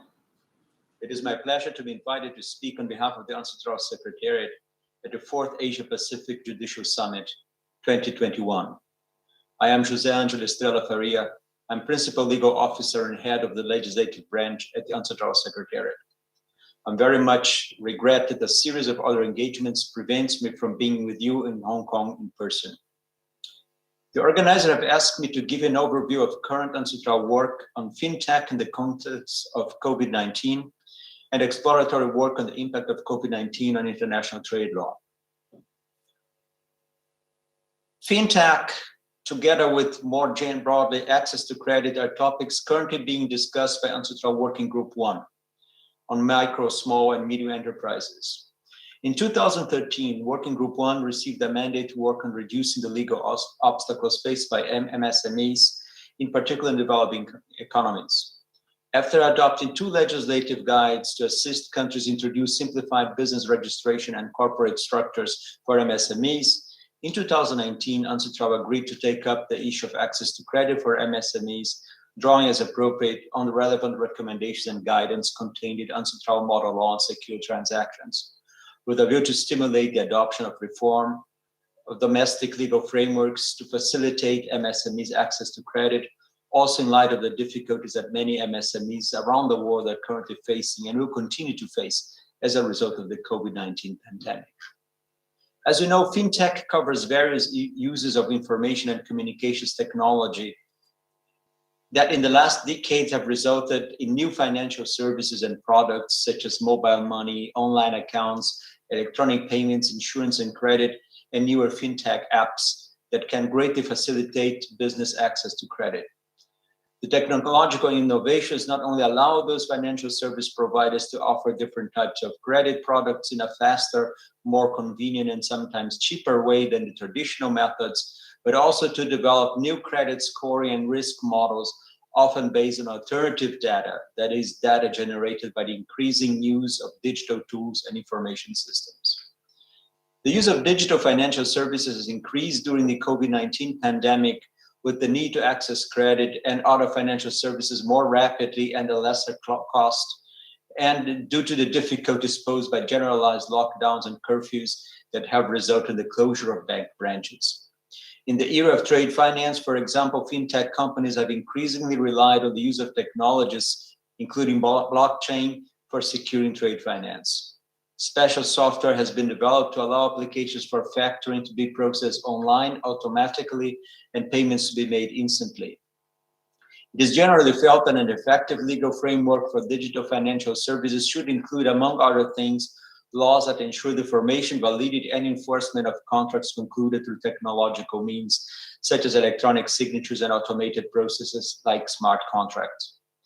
A preliminary step would be the adoption of laws that establish the functional and legal equivalence of electronic and paper-based documents, ensure the legal validity of electronic signatures and electronic records, address issues such as authentication, time and place of dispatch, and receipt of electronic messages. Indeed, the use of technology in digital lending might require additional legal certainty. The use of smart contracts, for example, may raise the issue of their validity and enforceability, since the terms of the agreement between the parties are directly written to the lines of a digital code, and execution of the contract may be irrevocable once the borrower has clicked "I agree" to website terms and conditions. This era is still under development, but both at the national and international levels.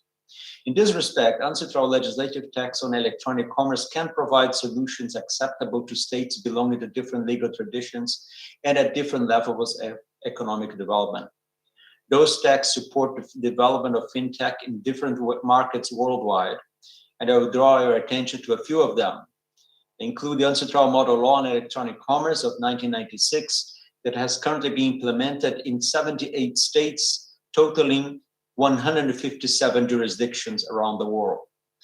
The model law establishes rules for the equal treatment of electronic and paper-based information, as well as the legal recognition of electronic transactions and processes, based on the fundamental principles of non-discrimination against the use of electronic means, functional equivalence to paper-based transactions, and technology neutrality.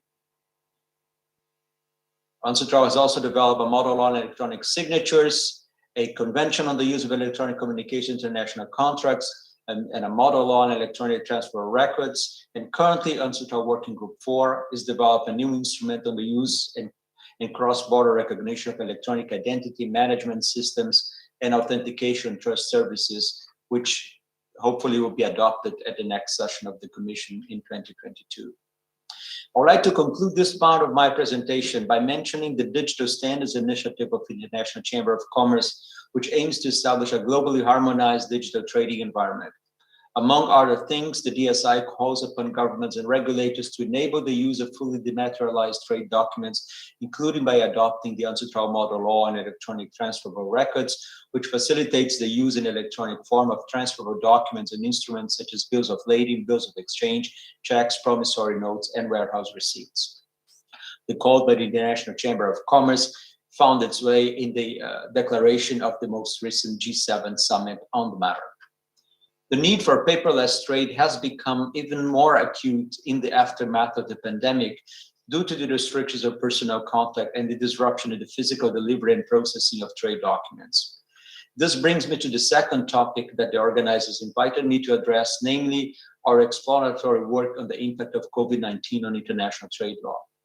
In 2020, the UNCITRAL Secretariat hosted a series of virtual panels on UNCITRAL tax and COVID on a range of topics, including electronic signatures and authentication, the digitalization of trade finance, MSMEs, public-private partnerships and public procurement, and the impact of COVID-19 in international dispute resolution, and gender trade and COVID-19. The overarching goal was to consider the role that UNCITRAL tax could play in assisting states with their COVID-19 economic response and recovery efforts.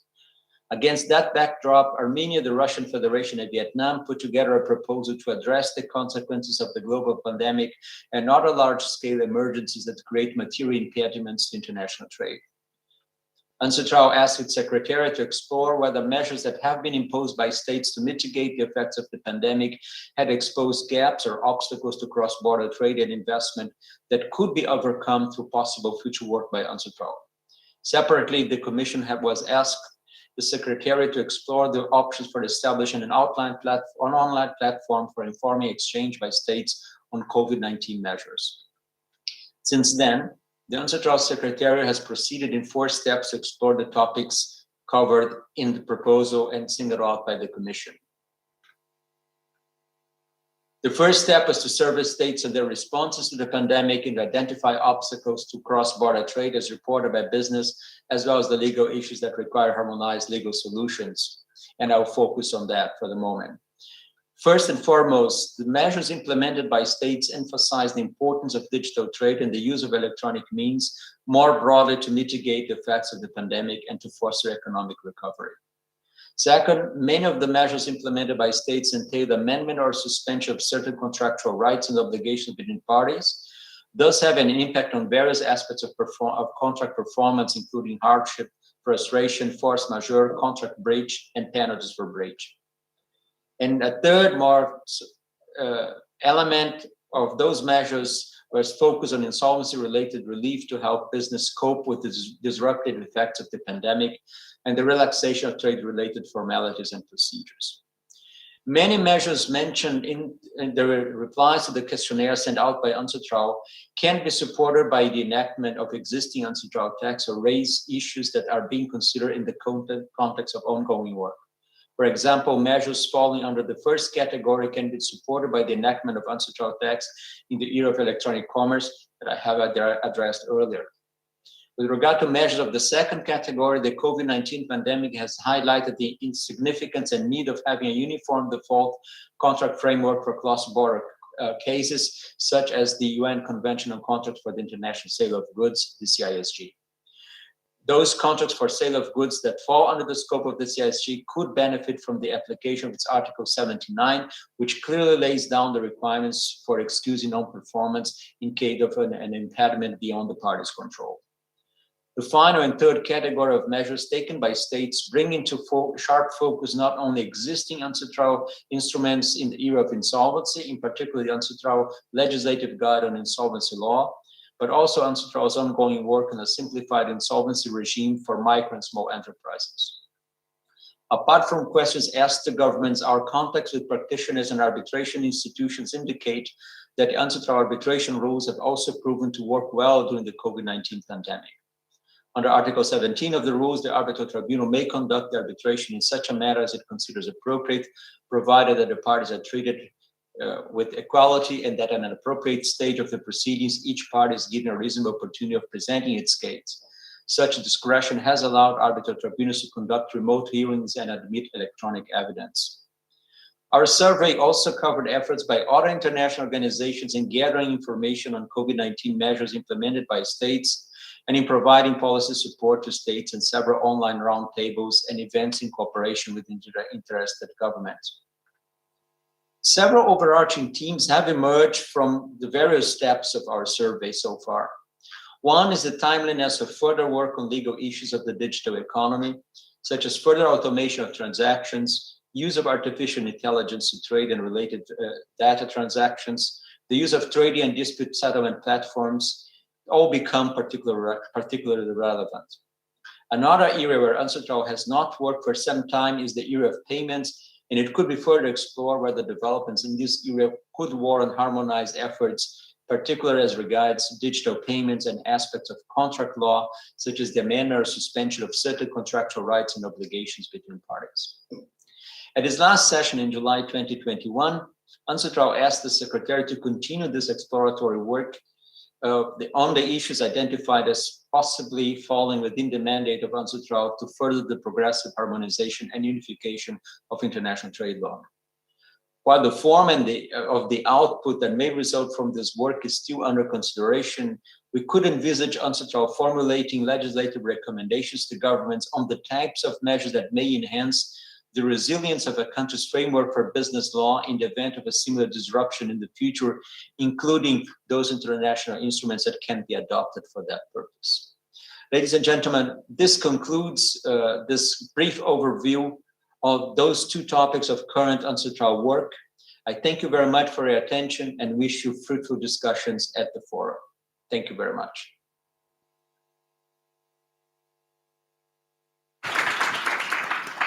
I had the benefit of listening to the Jose's presentation before. It's remarkable how in 10 minutes he managed to cover the contents of a whole conference or more. That there is so much content in what he's covered. I mean, I take two main messages from that. Firstly, technology has a key role to play in this. That must be the case. It even applies to the legal support necessary for green finance, but particularly when it comes to data, cross-border payments, and so on. Technology is key. The second point, and it really goes back to Joseph's point, is that cross-border harmonization is important. The absence of it creates friction. Friction creates waste.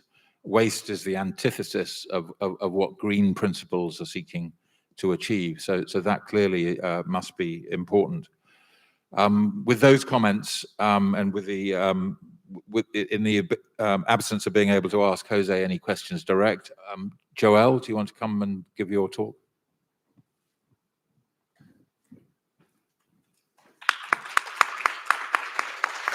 Thank you, Martin. Good morning, everyone. Good morning to the Honorable Ms. Teresa Cheng, Secretary for Justice, Ms. Anna Jobombre, the Honorable Chief Justice Andrew Chung, Mr. Nino, fellow panelists, and esteemed participants of this event. Thank you for your time this morning. I'm Joelle. I'm a partner from Jones Day. We've heard very exciting updates from Joseph on the Hong Kong government's policy support for sustainability and ESG in Hong Kong. We've also just heard from Annette and Jose interesting global perspectives on the role of UNCITRAL in addressing the issue of climate change. Since we're gathered in Hong Kong here today, I'd like to touch on a local aspect of our panel topic, how the legal infrastructure of Hong Kong is well positioned to support the growing importance of and the focus on sustainability in financing. I forgot to move the slides. Right. As Joseph mentioned earlier, the promotion of green finance in Hong Kong follows a pledge by President Xi in September last year to attain carbon neutrality by the year 2060. Our Chief Executive, Ms. Carrie Lam, has also pledged to develop green finance to boost investments conducive to reducing carbon emissions, build a low carbon economy which is more resilient to climate change, and enhance public education and publicity with the goal of carbon neutrality by the year 2050. As the designated Green Finance Center in the Greater Bay Area, Hong Kong is in a unique position to support China's green development plans and to facilitate green finance transactions between the mainland and the rest of the world. Hong Kong's green finance infrastructure is well supported by the robust and business-friendly legal infrastructure.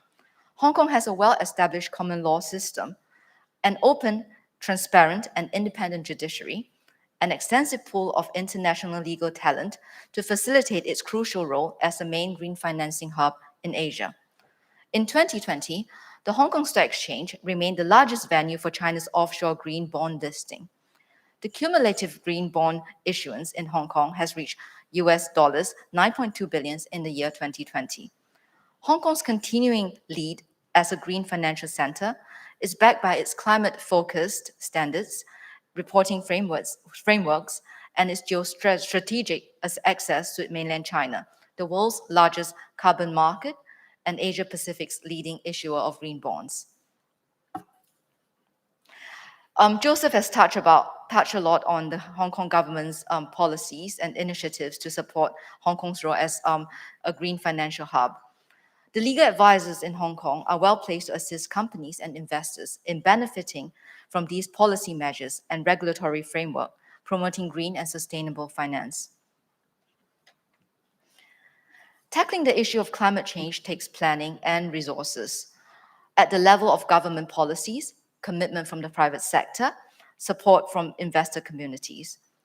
Against the backdrop of its economic freedom, judicial independence, legal talent pool, and reliable infrastructure, Hong Kong has won recognition for its competitiveness as a financial and legal hub.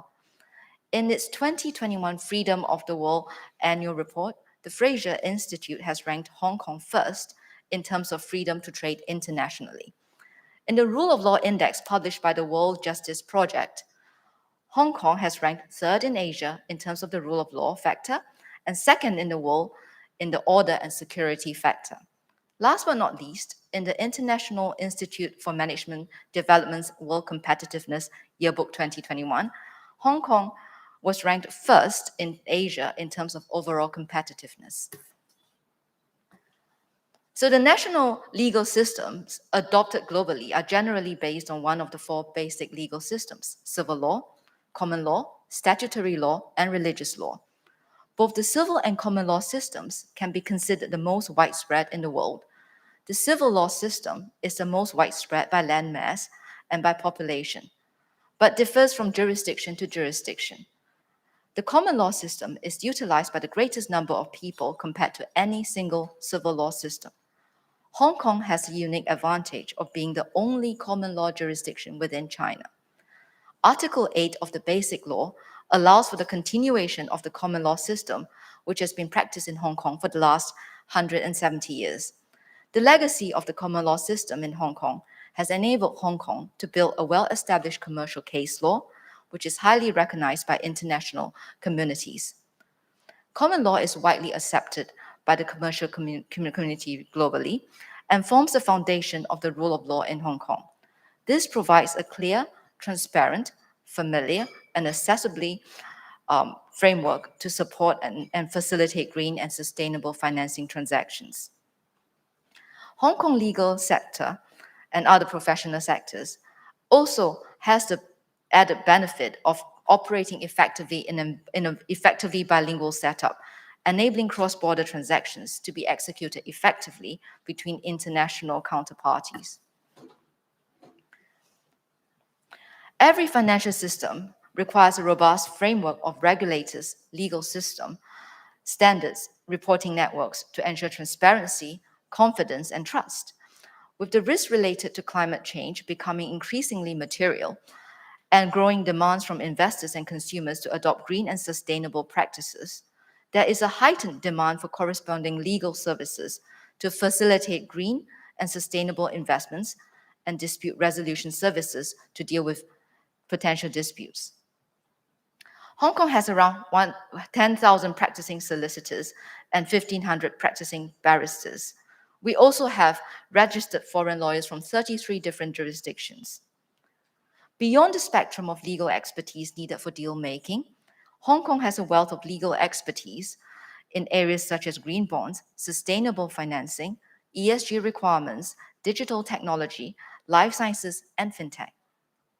Hong Kong's pool of legal professionals bring with them additional experience in the areas of civil and commercial law with an international perspective, offering legal advice and dispute resolution services in both English and Chinese.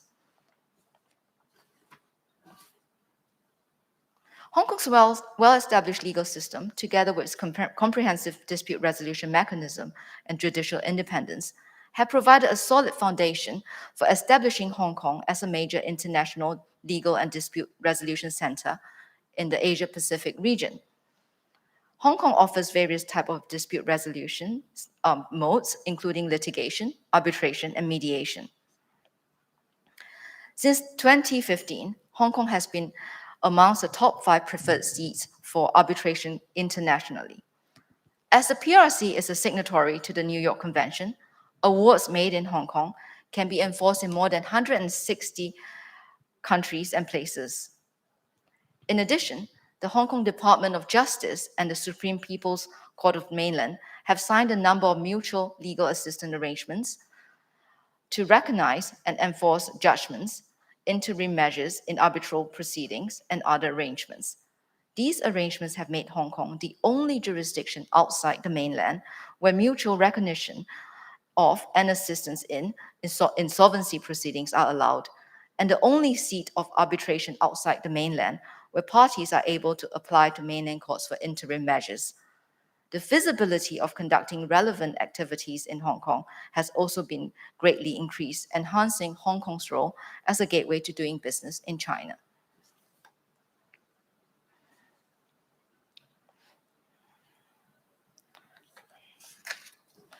In Hong Kong, our judiciary is responsible for hearing all prosecutions and civil disputes.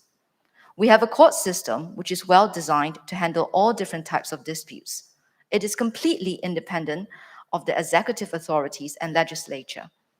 Hong Kong also has a bilingual court system in which either or both Chinese and English can be used, making it an ideal jurisdiction to handle international disputes. As prescribed by the Basic Law, the Hong Kong Special Administrative Region has been authorized to exercise independent judicial power, including the power of final adjudication. Hong Kong has adopted the latest UNCITRAL model as our arbitration laws since 2011. This ensures that Hong Kong arbitration regime meets international standards and is a regime which is well understood by practitioners all over the world. Parties are free to appoint arbitrators of their own choice, allowing total party autonomy with no restriction on nationality. Parties are also free to use lawyers from their own jurisdictions to represent them. Awards are generally upheld by local courts and enforced in other jurisdictions, including mainland China, ensuring finality and enforceability of Hong Kong awards. In addition, Hong Kong law also clearly allow for intellectual property disputes to be resolved by arbitration, and that third-party funding in arbitration is also permissible. Under the principle of one country, two system, Hong Kong has in place an arrangement with mainland China which allows parties to arbitral proceedings seated in Hong Kong to seek assistance from relevant courts in mainland China to obtain interim measures. The COVID-19 pandemic has provided an impetus to rethink how arbitration proceedings can be conducted free from geographical limitations. Against this background, the development of online dispute resolution, ODR, has had incredible momentum over the past 2 years. For example, Hong Kong has opted into the APEC collaborative framework on online dispute resolution of cross-border business-to-business disputes and supported the development of ODR and deal-making platform by establishing eBram. To cope with the COVID-19 related disputes, eBram has launched the COVID-19 ODR scheme in Hong Kong in the year 2020 to provide online dispute resolution services for low-value disputes at minimum cost. Mediation. Hong Kong is home to established mediation centers with trained and experienced mediators who are equipped to handle cross-border disputes. Recognizing these benefits, a mediation mechanism has been established under the investment agreement under the Mainland and Hong Kong Closer Economic Partnership Arrangement, better known as CEPA, for the settlement of investment disputes between Hong Kong and mainland parties. A set of CEPA investment mediation rules are in place, and there are more than 40 Hong Kong mediators designated under this mediation mechanism. Okay. Well, Joseph has touched on why Hong Kong is a leading listing venue, so I will not repeat that. I just want to take the time to mention that the Hong Kong Stock Exchange has been ranked #1 among 35 exchanges for its growth and disclosures for ESG. Right, we're running out of time. I will just sort of get to the last part that I wanted to talk about. So looking beyond the pandemic, Hong Kong as a financial market has evolved and continues to do as a response to enable fundraising to take place in the most efficient and compliant manner.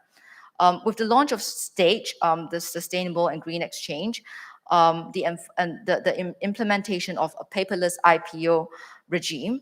The Hong Kong Stock Exchange has been at the forefront of responding to the issues of climate change. The pandemic and the search for coronavirus vaccine has also helped to accelerate fundraising in the space of biotech. And the Hong Kong Stock Exchange has set up an ecosystem friendly to biotech companies. So with this, I conclude my presentation. I'm sorry for rushing, but we're out of time. Thank you so much for your time.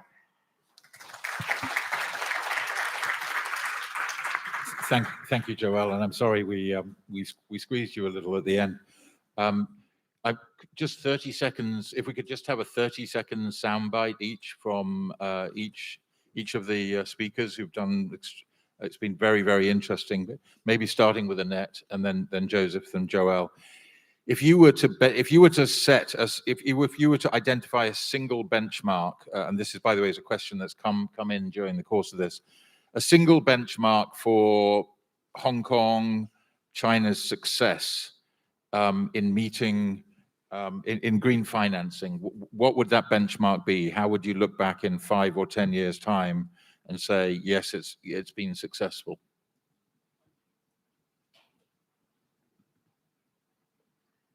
Thank you.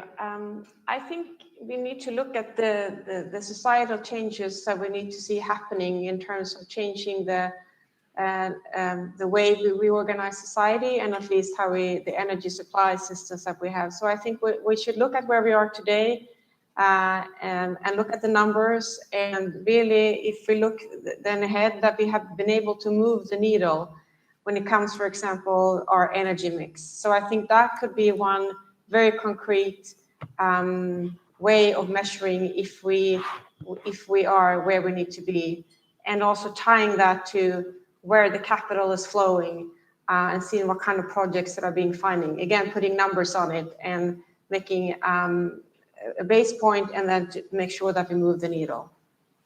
Thank you, Annette. Joseph? Yes. I think in two folds. One is, as I mentioned early on, Hong Kong is leading the way in green finance adoption at the moment. And as TCFD recommendations get implemented across relevant sectors, as the common ground taxonomy got in place, I would expect Hong Kong continue to lead the way to be the leader in the area or in the region in terms of demonstrating our commitment to green finance, and also with Hong Kong continue to serve as the gateway for the green investment from the West to China, and also for green projects and enterprises from mainland China to raise capital and reach out to the global investors through Hong Kong. Thank you. So for me, I think as a practitioner, as a legal practitioner, the law is always trying to catch up with what the actual facts are, what the actual situation is, and what the challenges are. I mean, as lawyers, we hope that, the law would prescribe what needs to be done. But very often, I think business considerations and the reality of the situation would take precedence. So I think sort of in a 5 years' time, I hope that, in order to achieve our objectives in tackling this very important issue of climate change, we would have implemented a system that is achievable and practical for businesses. Because if something is not sort of achievable or is not cost efficient, very often we find that it is hard for the practical realities for businesses to actually sort of adopt those practices. And which is why I think as an IPO lawyer, I think the Hong Kong Stock Exchange has done a brilliant job in making these sort of objectives and obligations for listed companies achievable and in a staged manner that is also sort of beneficial and cost efficient for its stakeholders. And if I may conclude what I think has been a wonderful panel discussion with my own personal benchmark, I would love to see data going forward on Hong Kong's young people's involvement in environmental and climate change type occupations, not just within Hong Kong itself, but within the Greater Bay Area, in Belt and Road Initiative projects. I would love to see a very significant growth in the involvement of Hong Kong young people in professional roles, locally in the Greater Bay Area and globally. With that, could I ask you to thank the panel who've contributed so wonderfully this morning. Thank you very much for the insightful sharing. May I invite our speakers on site and also online to stay for a quick virtual photo taking. So for our speakers online, please look at your own camera. And for our speakers on site, please look at our camera at the far back in the center. So please smile for the photo. 3, 2, 1. Thank you very much. Let's put our hands together once again for our moderator and also our speakers. So we'll now have a short break. The next session is on seizing opportunities resulting from the pandemic, emerging technologies, the digital economy, and dispute resolution. The session will start at 11:45, and for our online participants, there is no need to log out. So see you all back at 11:45. Thank you.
Hello, ladies and gentlemen. Our next session is about to begin. Please be seated. Thank you.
So welcome back, everyone. Please take a seat as we are going to begin our next session on seizing opportunities resulting from the pandemic, emerging technologies, the digital economy, and dispute resolution. This session will be in two parts. The first part will be on emerging technologies and the digital economy, and the second part will focus on the use of emerging technologies in dispute resolution. So without further ado, let's proceed with the first part, emerging technologies and the digital economy. So as you see on our stage, we have our moderator, Amirali Nasir, MHJP Vice President of Law Society of Hong Kong. And we have our three speakers today, Mr. Alex Conselman, Professor Yun Zhao, and Professor Eliza Meek. So over to you, Mr. Nasir. Thank you very much. Good morning, good afternoon, and good evening. Welcome to session 2, Emerging Technologies and Digital Economy. So, sorry, Mr. Nasir, please hold on. Let us, yes, please use the mic, Sorry. thanks. Good morning, good afternoon, good evening, everyone. This morning, welcome to session 2.1, Emerging Technologies and Digital Economy.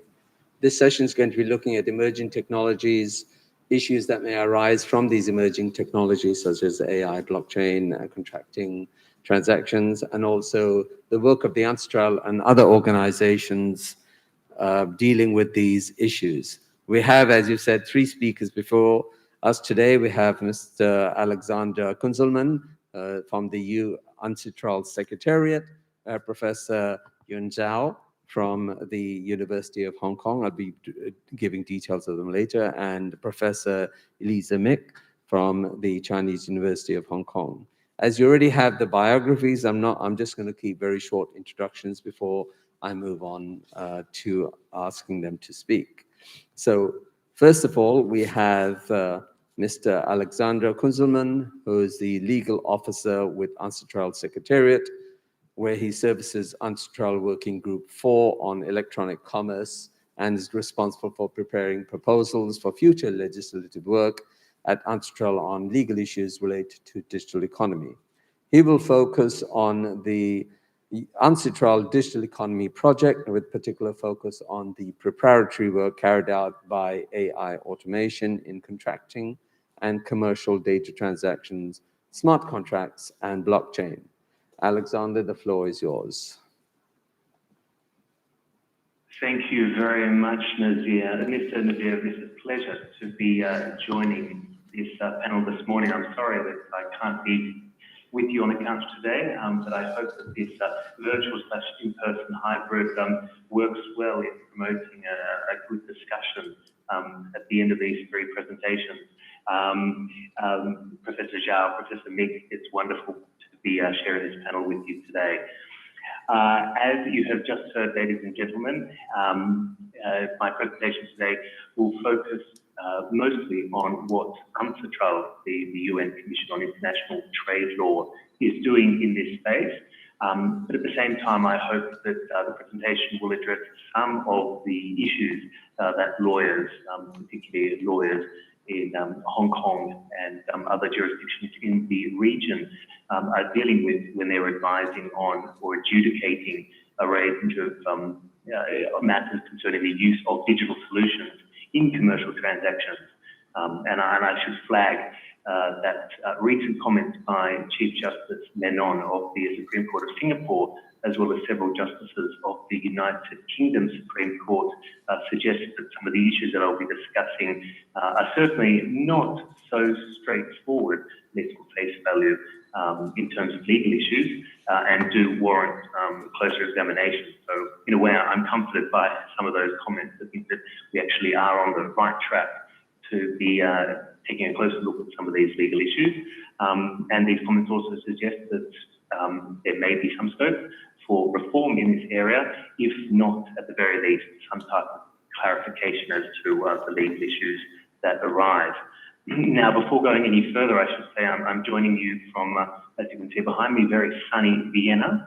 And it's a pleasure to be able to work with colleagues with the Department of Justice of Hong Kong, as well as colleagues in the regional centre agency of UNCITRAL there, based in Korea.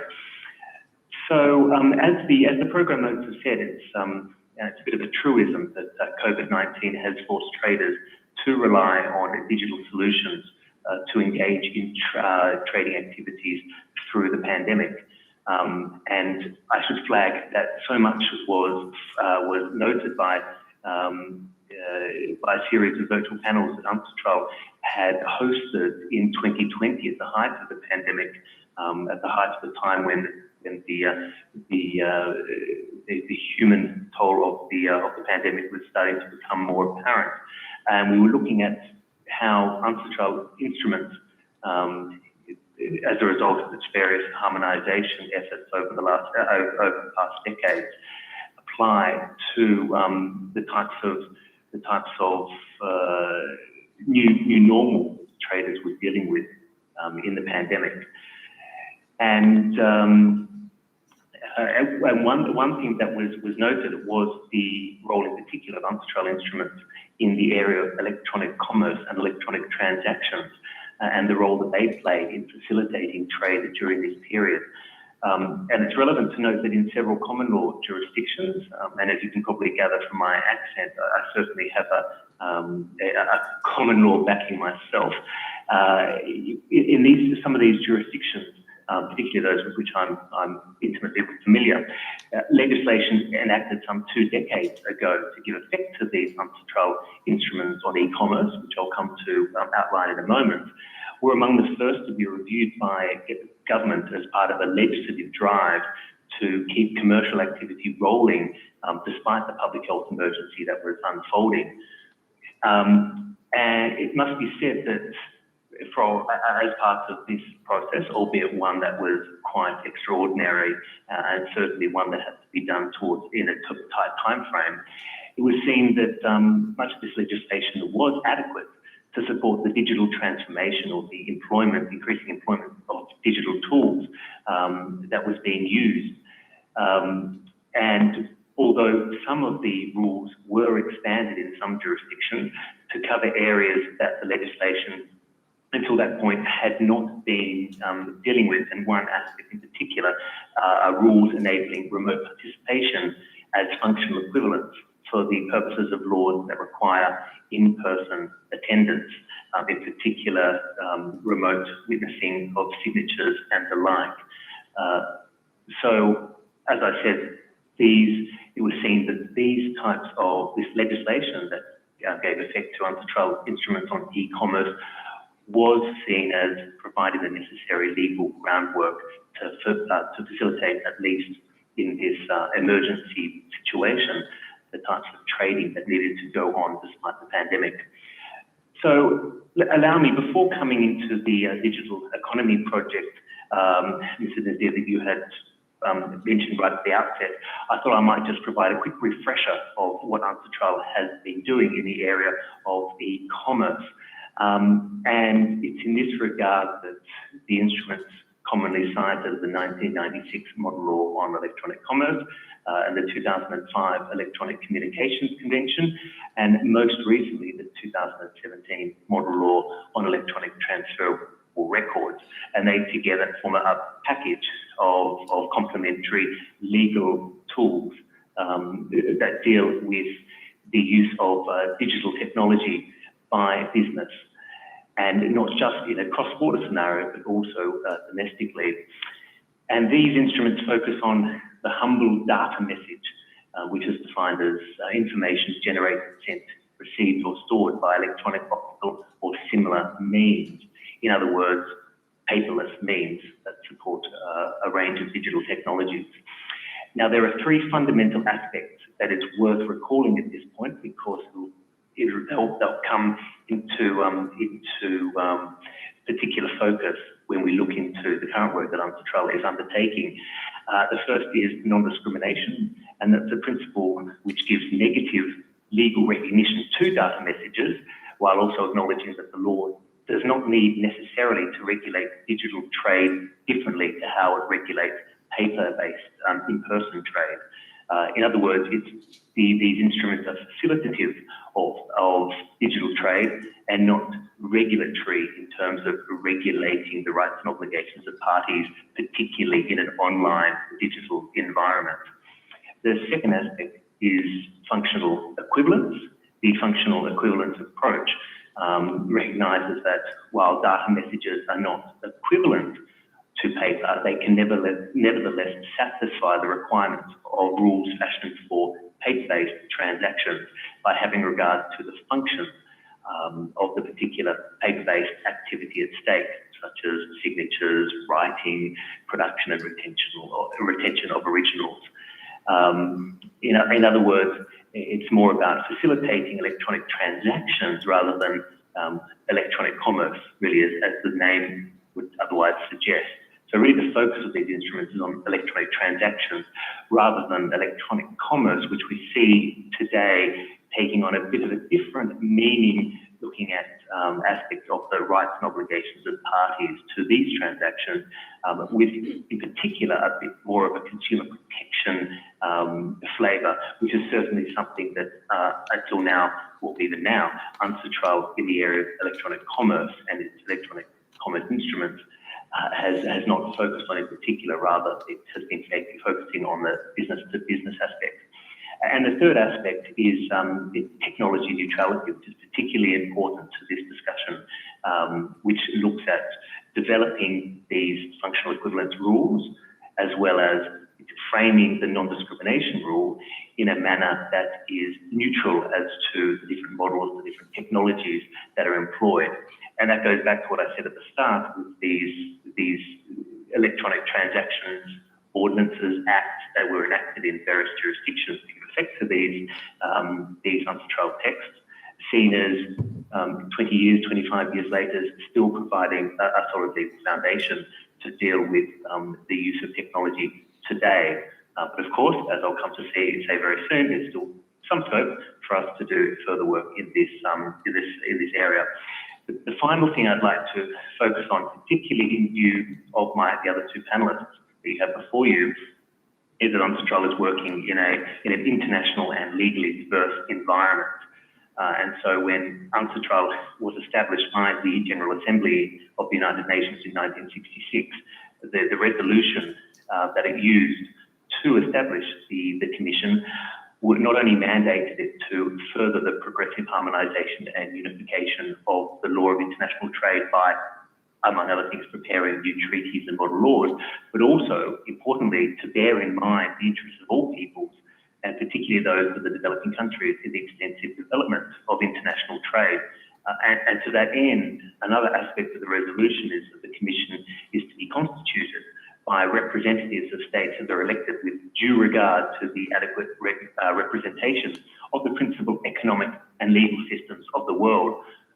All that to say is that, of course, the instruments that UNCITRAL has been developing need to respond to the needs and the approaches of a multitude of legal jurisdictions, both those of a common law, Islamic law, civil law, persuasion, to ensure that the harmonised rules that they develop can be accommodated and translated into these various legal regimes. And of course, the pandemic has focused attention on the use of certain new technologies, and now so returning now to the present day. But we can see that a lot of these emerging technologies that we're looking at certainly were still emerging before the pandemic. And it's here now that we start to focus on what are the emerging technologies that we're concerned about as part of this panel and as part of UNCITRAL work. And here we look to sources such as the 2018 World Trade Report by the WTO Secretariat, which singled out artificial intelligence, Internet of Things, 3D printing and blockchain, these technologies, Mr. Nazir, that you had already flagged in your opening. And then added to this, the UNCTAD, the United Nations Conference on Trade and Development, subsequently in its first edition of the flagship Digital Economy Report, flagged other aspects such as data and platformization. In other words, the use of digital platforms for engaging in various interactions. And of course, interactions that we're most concerned about at UNCITRAL are business-to-business transactions. So I've now laid out what UNCITRAL has done in the past. Now we're faced with these emerging technologies. The question is, well, where do we go from here? And this is where the Digital Economy Project comes into its own.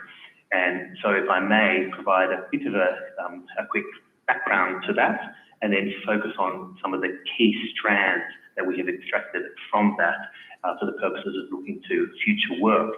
And it's indeed in this area where particularly you'll see an intersection with what the Hague Conference on Private International Law is doing, as well as IDWA, another international organisation with which we work closely, as well as the work of Professor Mick in her work looking into matters of automated contracting and where smart contracts and artificial intelligence plug into this.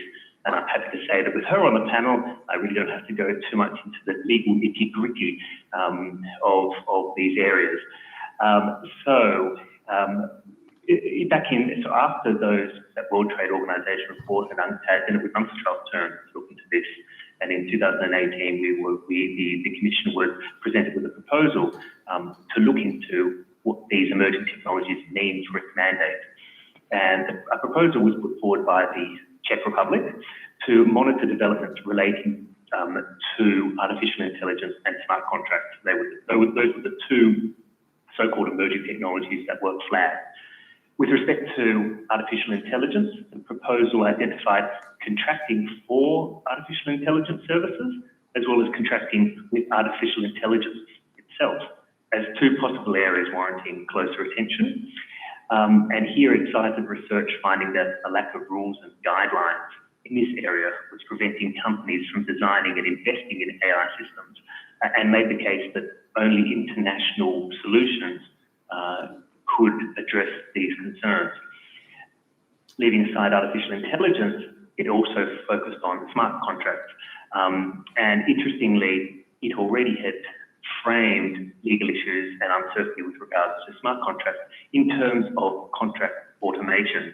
And I wanted to emphasize that because, as we'll see in particular from the presentation, if I understand correctly, of Professor Mick, that there is a lot of confusion about what actually smart contracts are. And it's useful, particularly for UNCITRAL, that already at the outset, we were looking at smart contracts in terms of contract automation, as opposed to a number of other different shades of meaning that have been attributed to this term in legal commentary. So in response to that proposal by the Czech Republic, the Commission asked the Secretariat to explore not only AI and smart contracts, but also distributed ledger technology, supply chain management tools, electronic payments and cross-border data flows under a general umbrella of the legal issues related to the digital economy. And it's here that we get the digital economy title for the project that the Secretariat has been undertaking. And it would later ask the Secretariat to present proposals for concrete legislative work in these areas, and indicated already that it would prioritise topics that address, firstly, the commercial usage of emerging technologies, and secondly, the kinds of legal obstacles that lent themselves to the kinds of legal solutions that UNCITRAL had developed in the past, in particular, past work on electronic commerce. So already the Commission was drawing attention to the fact that a lot has been done in this area by UNCITRAL, and the types of solutions developed in those instruments would be the types of legal solutions that would be most likely to form the basis of future work in this field, and that this is where those key elements that I highlighted earlier, technology neutrality, of the functional equivalence approach, of non-discrimination against the use of electronic medium, that was, and also internationality, those aspects, which will then of course be very informative and actually crucial in the types of work the Secretariat does in putting forward proposals for future legislative work in these areas. So then if I could ask for the next slide to be shown, my second of two slides. I tried my best to mimic the hexagonal design of the conference organisers, but I have to apologise that my PowerPoint skills were unable to turn the hexagons on the right way, so you'll have to deal with slightly different shapes of hexagons. But anyway, I thought that hexagons were a nice, useful way of presenting the types of matters that we're looking at, and how in a kind of six-pointed way I could find how smart contracts and DLT in particular can fit into those. Any bad design elements are entirely my own. So I should flag that the first thing that we did at the Secretariat when presented with this mandate was to map out the legal relationships and the legal regimes that were involved in the deployment of these technologies that you see before you, and to look at how existing UNCITRAL texts already were engaged by their deployment. And this resulted in the preparation of a sort of legal taxonomy of the tools of digital trade, which was the kind of the moniker that we used to describe each of these hexagons in front of you. And this is a taxonomy that guided the work that we did, as well as documented the work that we did. And so we are keen to have this work published in the very near future, because we see that it's actually quite a useful tool to share with the legal community and policymakers, to share how we've tried to sort through the weeds, so to speak, of these tools, and to get our way through quite a lot of the technical jargon that is associated with it. And so this taxonomy exercise was actually very useful for us as a sort of triage exercise. It allowed us to put smart contracts in and of themselves to one side, and instead to look at legal issues raised with regard to smart contracts through the prism of automated contracting. So again, reverting to that, how the issues had been presented in that proposal back in 2018. And so we have sought to avoid the term smart contract, but instead to refer to automated contracting in all its forms, in all its technologies, and in all the different systems that it supported, including but not limited to distributed ledger technology, blockchain technology. It also allowed us to look at blockchain itself, not as a standalone topic, but rather as a factor that we needed to take into account in exploring other technologies. And so for that reason, you'll see that distributed ledger technology is not given its own hexagon there, but rather one that keys into other elements, in particular data transactions, online platforms, and digital assets. And by doing so, this is very much in keeping with the technology neutral approach taken by those past UNCITRAL instruments. In particular, I should flag one of the 2017 model law on electronic transferable records, which was prepared specifically to address the use of blockchain-enabled supply chain platforms to support electronic bills of lading and other transferable records. In saying this, I should acknowledge that certainly there are legal issues that are particularly engaged by distributed ledger technologies, such as private international law, as well as personal data protection, on account of the geographic distribution of the nodes that are used to power these networks. And it is here then that I would just like to shout out the work of the Hague Conference on Private International Law in particular, who are focusing, and certainly Professor Zhao, I won't say anything more on this, but of the private international law aspect in particular of distributed ledger technology. And so as a result of this triage exercise and taxonomy exercise, it was here that we identified these 4 areas as those that warranted closer attention by UNCITRAL. And so for the remainder of my presentation, what I will do is just focus on 2 of those in particular: the top left, the AI and automation, and the second one on the top right, data transactions. And I have included there just a number to jot down, which is essentially the relevant document that has been produced by the UNCITRAL Secretariat, and there you'll find the latest in our thinking on these. The first, top left, the 1065, is, as I'll come to talk about, the proposal for future work in this area. And the second one, 1064, is essentially a progress report on where we stand on our exploratory work on the area of data transactions. To the first one, artificial intelligence and automation. Alexander, can I just ask you to summarize, because you're over time. You're absolutely right. I was kind of awaiting for that call. I appreciate. So essentially, you can have a look at those. With artificial intelligence and automation, we were very keen to anchor this existing work on UNCITRAL, and you'll see that this proposal, rather than looking at particular issues related to artificial intelligence ethics, governance, liability regimes, the ex-ante approval of AI systems, we looked at from the UNCITRAL approach. So looking at how do we apply and extend existing tools of our UNCITRAL e-commerce text to apply to these matters. And it's here that really we're very keen to hear from people such as Professor Mick and their work in this area.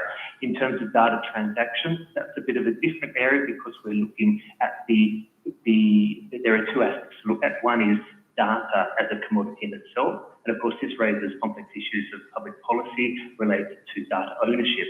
And it's certainly something that's much broader than the international trade context. So rather, we're focusing in our preparatory work on data transactions, on the rights and obligations of parties to data contracts, in particular data supply agreements, as well as data processing agreements. And so I should say that while with AI and automation, we've already put out our proposal to the Commission on this work on data transactions. It's something we're still working through, but with a view perhaps to next year for us to put forward a proposal for future legislative work in this area. And just finally to say that with online platforms, this is one area where we're still working through some of the initial stages to find out what possibly could be done here. And for digital assets, this is an area where we're happily involved in a process that's being led by UNCITRAL, another sister organisation for UNCITRAL, as they work through the legal issues associated with digital assets, at the same time recognising that for us, digital asset is really just an electronic record of value owing to some rights that it represents. And therefore, of course, in future work or whatever we do at UNCITRAL, we need to look at digital asset tokenization as part of a technology-neutral approach and a non-discrimination approach to the work that we do. So look, I'll leave it there. Thank you very much for your time, and I look forward to our discussion after the next two presentations. Thank you very much, Alexander. So we can see UNCITRAL has been doing a lot of hard work in relation to harmonization, and it's particularly important to see that, like Newton said, on the shoulders of giants, they've been using pre-instruments in order to develop and keep up with the rate of change, which technology is so eager to challenge us with. So let's move on very quickly to Professor Yan Zhao. He's Henry Cheng Professor, International Law, Head of Department of Law at the University of Hong Kong, is currently the representative of the Regional Office of Asia and the Pacific of the Hague Conference on Private International Law. Professor Zhao will mainly focus on the work of other organizers, in particular the Hague Conference on Private Law International. Professor Zhao, please. Thank you.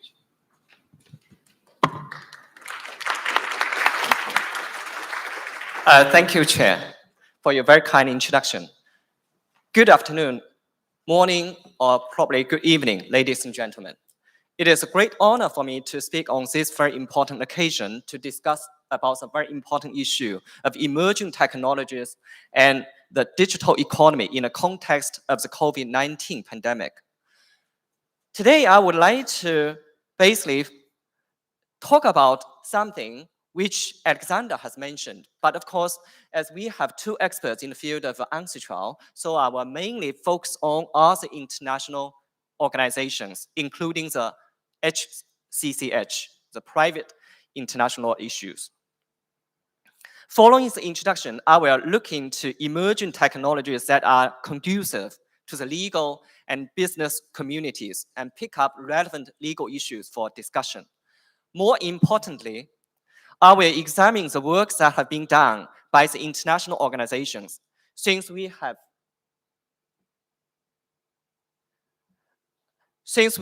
two experts already. So as I said, I will talk about other international intergovernmental organizations, including the HCCH and the correlation between and among the three or two organizations, which is the UNCITRAL, HCCH, and UNIDROIT, and then elaborate the ways forward in this digital era. The COVID-19 pandemic provides an excellent opportunities for moving activities online. It renders individuals and social activities extremely vulnerable in all aspects. During this crisis, we all rely more than ever before on computer systems, mobile devices, and the internet to work, to communicate, to transact, to share information and receive information in order to mitigate the impact of social distancing. The pandemic also accelerated at an unprecedented pace the use of online technologies in industries and sectors such as healthcare and retail. For example, the mobile applications were developed to help check and trace the development of the pandemic. And the researchers employ artificial intelligence to learn more about the virus and accelerate the search for a vaccine. While the pandemic will be over, the fundamental shift in working practices and technology adoption will have lasting effects. Lawyers have realized that you don't really need to stay in office all day long. We can always work very effectively at home or some other locations. According to some reports, 48% of the legal professionals would be prepared to move to a new law firm or organization if their employer lacked legal innovation. The current pandemic has demonstrated that innovation and digital transformation are key to adapting to the many changes in society. Therefore, staying up to date with the latest legal and business technologies is no longer optional. In this regard, at least 4 areas can be identified, as Alexander has correctly pointed out. Here we look at artificial intelligence, which is a hot topic. It is expected to have transformative effect on the legal industry. There is still a lack of understanding surrounding how AI works and how it can serve the legal industry best. Nevertheless, many of the top law firms have started to employ AI in their day-to-day operations to have streamlined administrative tasks. AI can also be used to carry out various tasks, checking contracts for missing terms or clauses, etc. Automation is one of the fastest growing trends in 2020. Most law firms have adopted document and business process automation. It is one of the most effective ways to promote profitability and efficiency. The most natural and most common form of automation in 2020 is document automation. The pandemic has created a unique confluence of technology and law. Blockchain technology and its smart contract have emerged as important tools to minimize person-to-person contact in contract formation and performance. Smart contracts are self-executing transactions written in computer code that can automatically monitor, execute, and enforce a legal instrument.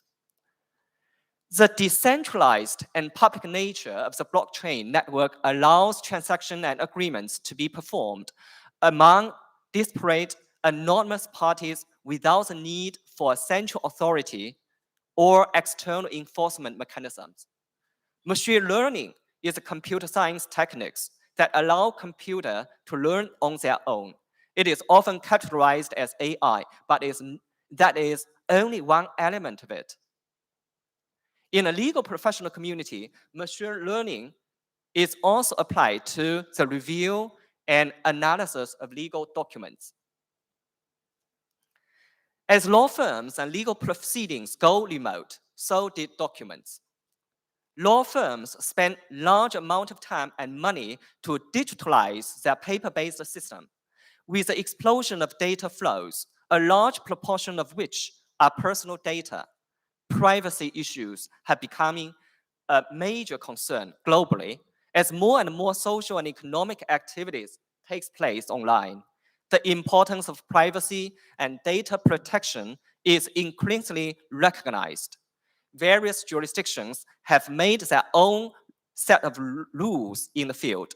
Law firms need to continuously stay up to date with the latest guidelines and laws. This includes finding ways of making sure remote work and communication is as secure as possible. Cybersecurity is a critical issue for every market, and the legal industry is no different. The World Economic Forum's Global Risk Report 2020 suggested that cybercrime will rank as the second most alarming global commerce risk in the next decade. While the property attribution of data is not clearly defined and rules on data ownership are yet to be enacted, as Alexander has briefly mentioned about the digital asset, Problem relating to the validity and legal nature of data transaction contracts and applicable laws are unavoidable. As AI technologies, products, systems, and autonomous machines continue to develop and gain acceptance, the legal issues relating to these technologies will also arise. Various international organizations have started to look into these legal issues. First of all, the UNCITRAL plays a central and coordinating role within the UN system, addressing legal issues related to the digital economy and digital trade. Initially, the focus of the work in the field of electronic commerce was on removing legal barriers to the use of data as a means to establishing legal relations and to satisfy legal requirements. In 2018, the UNCITRAL embarked on a project to explore legal issues related to the digital economy.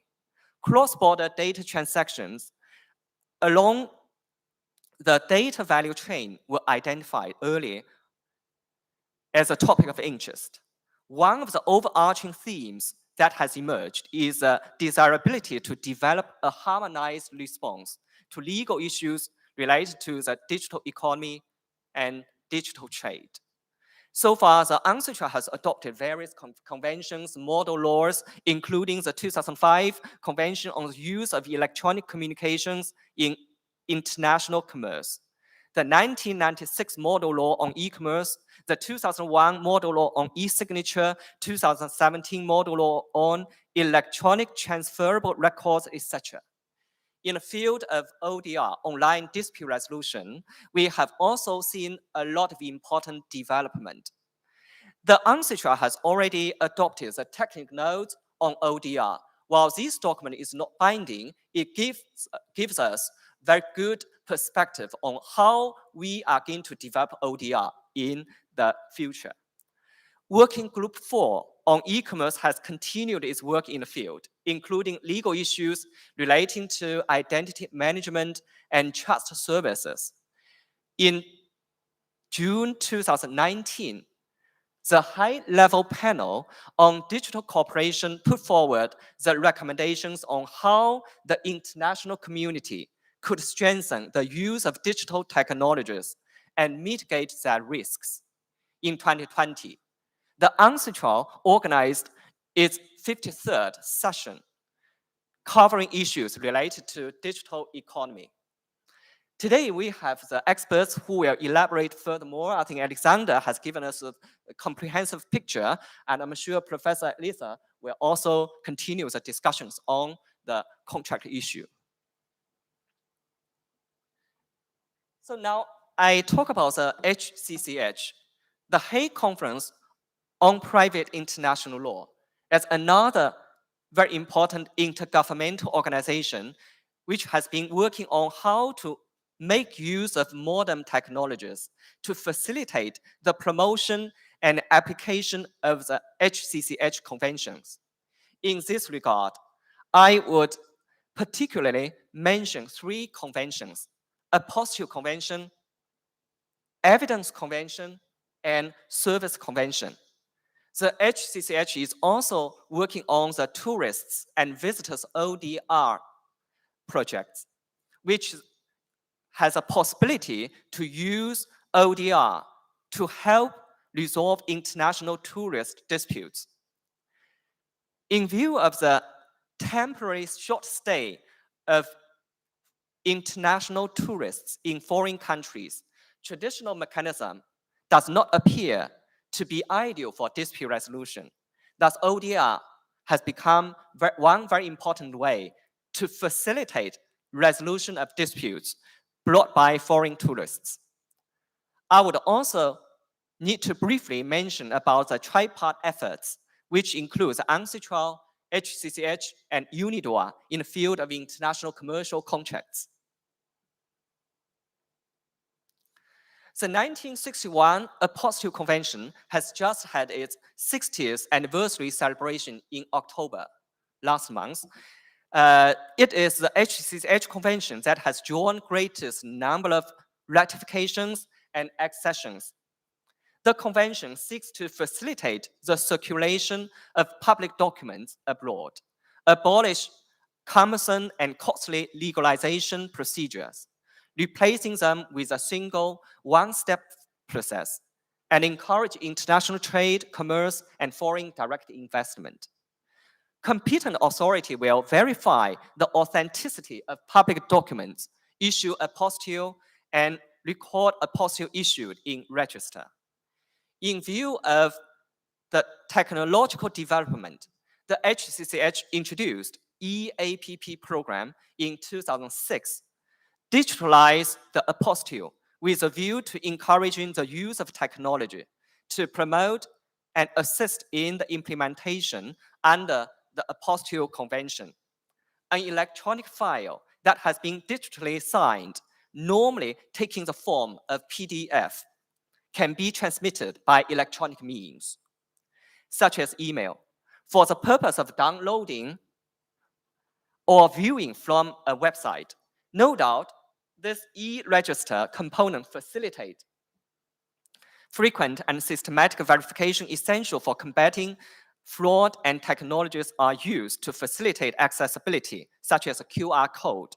With the help of new technologies and new working models brought about by the new technologies, we can ensure the development and improvement of the apostille convention. Now we quickly move to the Service Convention and Evidence Convention. These are two other very important HCCH conventions which has been improved by the use of modern technologies. These two conventions are used to simplify the method of transmitting documents to be served abroad and enlarge the methods for obtaining evidence abroad. Both documents were drafted in a technologically neutral manner, thus allowing for the use of modern technologies.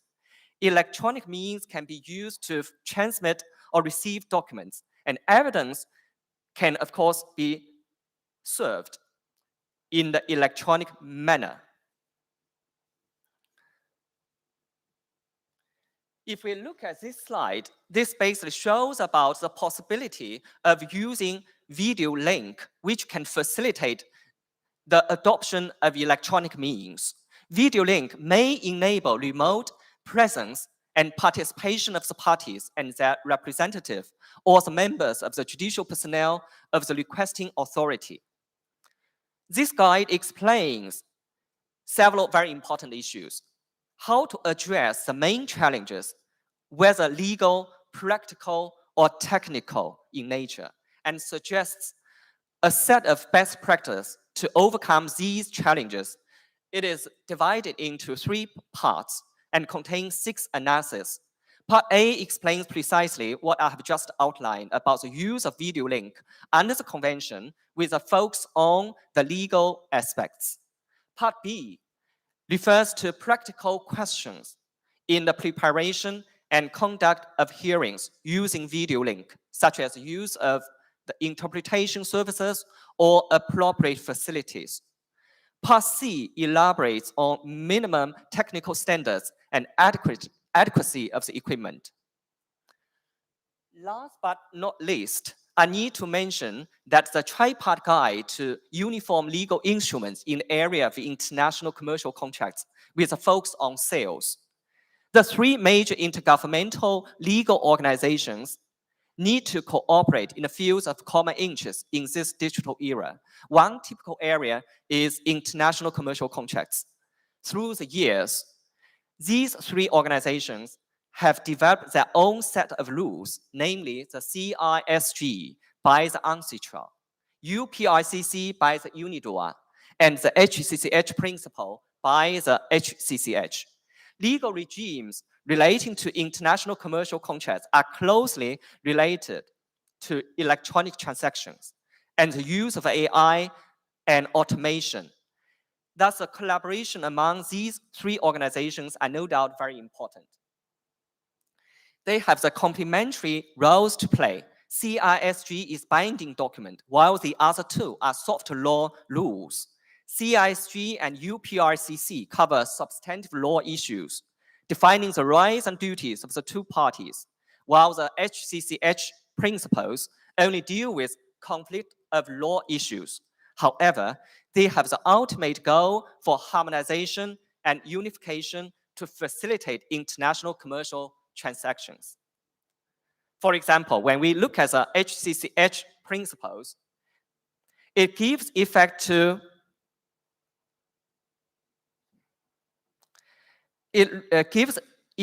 the parties' choice as much as possible. Party autonomy is well respected. So various legal documents can be included. Furthermore, no connection is required. In addition to the above measures, I should also mention that many other initiatives have already been in place. For example, the OECD adopted in 2014 a set of recommendations, including digital identity management. And we also can see the ASEAN framework on digital data governance, which was adopted in 2018. We also can see the Digital Economy Partnership Agreement between Singapore, Chile, and New Zealand, which is the first of its kind that establishes new approaches and collaboration in digital trade issues, promotes the interoperability between different regimes, and addresses the new issues brought about by digitalization. Looking forward, it is observed that the international community has been taking unprecedented measures by turning to digital technologies for effective communications and transactions. However, many legal issues are yet to be resolved. The international community should work collaboratively to produce uniform standards and rules for the use of emerging technologies, so that AI technologies and cross-border data flow could be more effectively applied to serve the digital economy. In this regard, the international organizations have been taking up a very important role to facilitate the adoption of emerging technologies in this business world. So with this, I conclude my presentation. Thank you very much.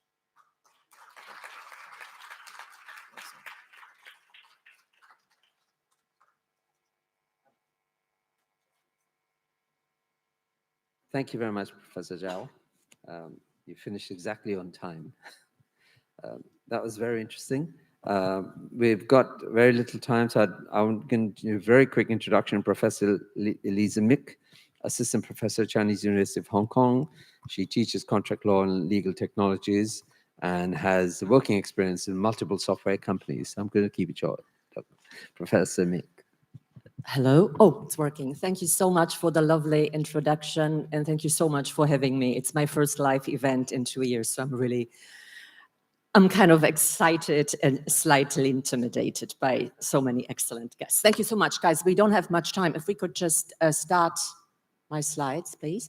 By the way, normally I run out of next. Oh, hang on. I should be doing it myself. Sorry for this. Where do you press? Oh, here. Okay, wrong button. I'm a technology lawyer, but obviously this is a little bit too difficult for me, guys. So today I will be talking about some basic contractual and transactional issues relating to AI and smart contracts. I will be addressing 3 questions. What is the role of AI in the contracting process? What are the legendary smart contracts? Nobody really knows what they are. And do we need to update contract law? So I have a couple of assumptions. So if you do not agree with my assumptions, obviously we are in trouble. So the first assumption is that we need doctrinal and legal certainty, especially if technology is changing fast. Okay, this is not necessarily the best time to fiddle with old principles. Okay, now second assumption is technology is a question of fact, not opinion. So it really doesn't matter what I think about AI or smart contracts. What matters is what it is and what it can do or cannot do.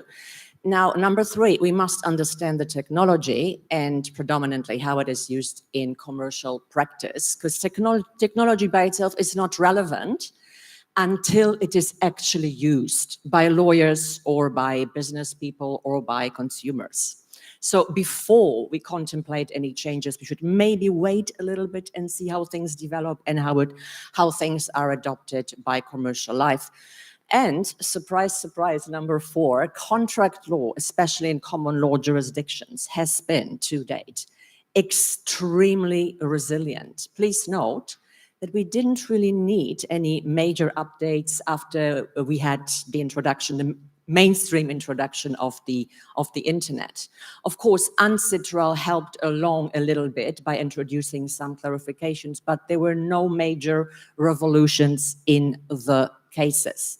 So let's start with artificial intelligence and let's look at some common assumptions. So it is quite often said that contracts formed by or with the assistance of, I think there should be a little slash after by, sorry for that. So allegedly contracts formed by or with the assistance of sophisticated technologies require validation because they're doctrinally suspect.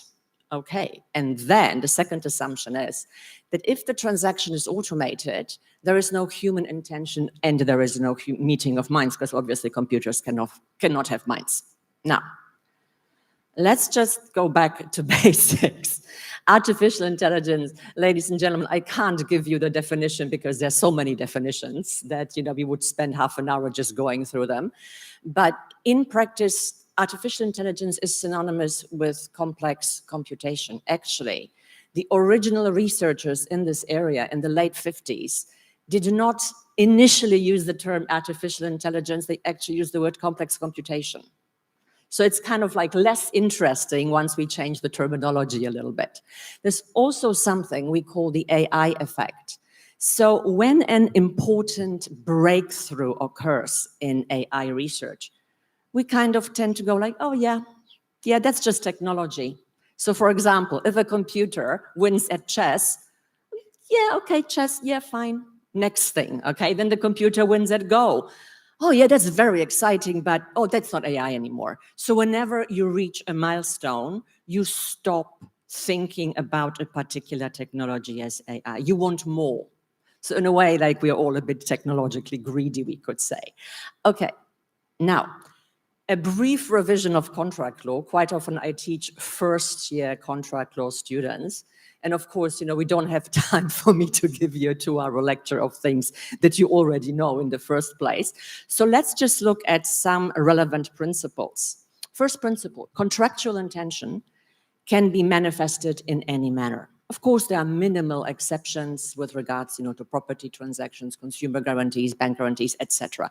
But as a general principle, you can express contractual intention or agreement in any manner. The minds of the parties need not meet in perfect simultaneity, synchronicity. Sorry, oh my God, long word. Okay. Also, and number 3 is probably the most important one. Intention is evaluated from the perspective of a reasonable addressee. And number 4, the fundamental principle of contract law is the objective theory of contract. And the objective theory of contract is, as Alex has mentioned with regards to all the UN UNCITRAL instruments, it's technology neutral. Bluntly speaking, it does not care. So the intention of each party is evaluated objectively.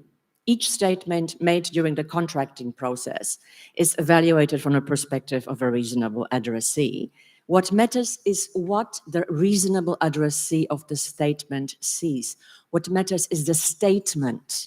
It's the website, the email, the message in a chatbot. It does not matter how the statement was generated. The decision-making process behind the statement is not important. At least, please note, at least in the context of contract law. Of course, if we dig a little bit deeper, there are minimal exceptions, but again, we are talking about basic principles. So, when you look at a statement, it may be impossible, I don't think it may be, it is generally impossible to determine how it was generated. Was it made by a human? Was it made by a computer? That is computer generated? Was it made with the assistance of a computer? Was it made with the assistance of a computer that was running a classic symbolic AI program or a machine learning system? You can't really tell. That's the problem. And the objective theory of contract doesn't really care, again, bluntly speaking. Now, this is an abacus Very, very simple analog device that has been used, well, I don't know how many thousands of years, but it's pretty old, as you can see by this example. By the way, I use my iPhone. I wouldn't know how to use this one. Okay, the simple point is we have been using technology to assist us in making decisions for thousands of years. We've been using abacuses, calculators, now we use iPhones. And now the most important thing is every company on this planet, even the small and medium, family enterprises, use something called decision support systems that help you in enterprise resource planning, supply chain management, CRM, customer relationship management, stock management. Everything is powered by technologies that theoretically fall under the ambit of AI. And AI is predominantly used with regards to the automation of tasks that involve information processing. And we all, as lawyers, process information. Now, okay, are we legally allowed to automate the contracting process? It's just going back to basic principles of contract law. So are we allowed, in other words, to delegate offers and acceptances to information systems according to existing legal principles? Well, yes, the case law is absolutely clear on the topic. I can see some disappointment in your eyes, like, oh, why am I not showing a robot? But then again, I thought I'm going to start with the good old vending machine because we have a ton of cases on vending machine. Ladies and gentlemen, on the left, we see a vending machine dispensing holy water. So this is the first known and described vending machine. It dates back to 215 before Christ. It's not bad. So we had the first automated contracts in a temple in Alexandria, 2015 BC. And then on the right side, okay, this is, I don't even know what it is, but it's really, really modern. I'm sure it's internet connected. It has a couple of processors. And now let's just ask a somewhat cheeky question. So we see this progression of vending machines. So gradually, they moved from simple mechanical analog devices.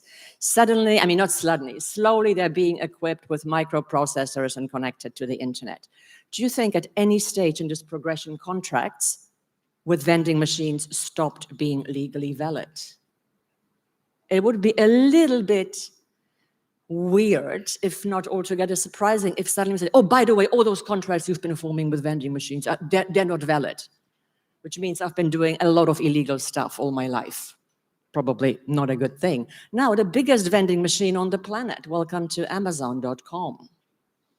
Legally speaking, this is a vending machine. You select products, you provide payments, they send it to you. Okay, they're dispensing, getting the product to you takes a little bit longer. But for all intents and purposes, this is a vending machine. Okay, a very fancy one. Okay, I acknowledge.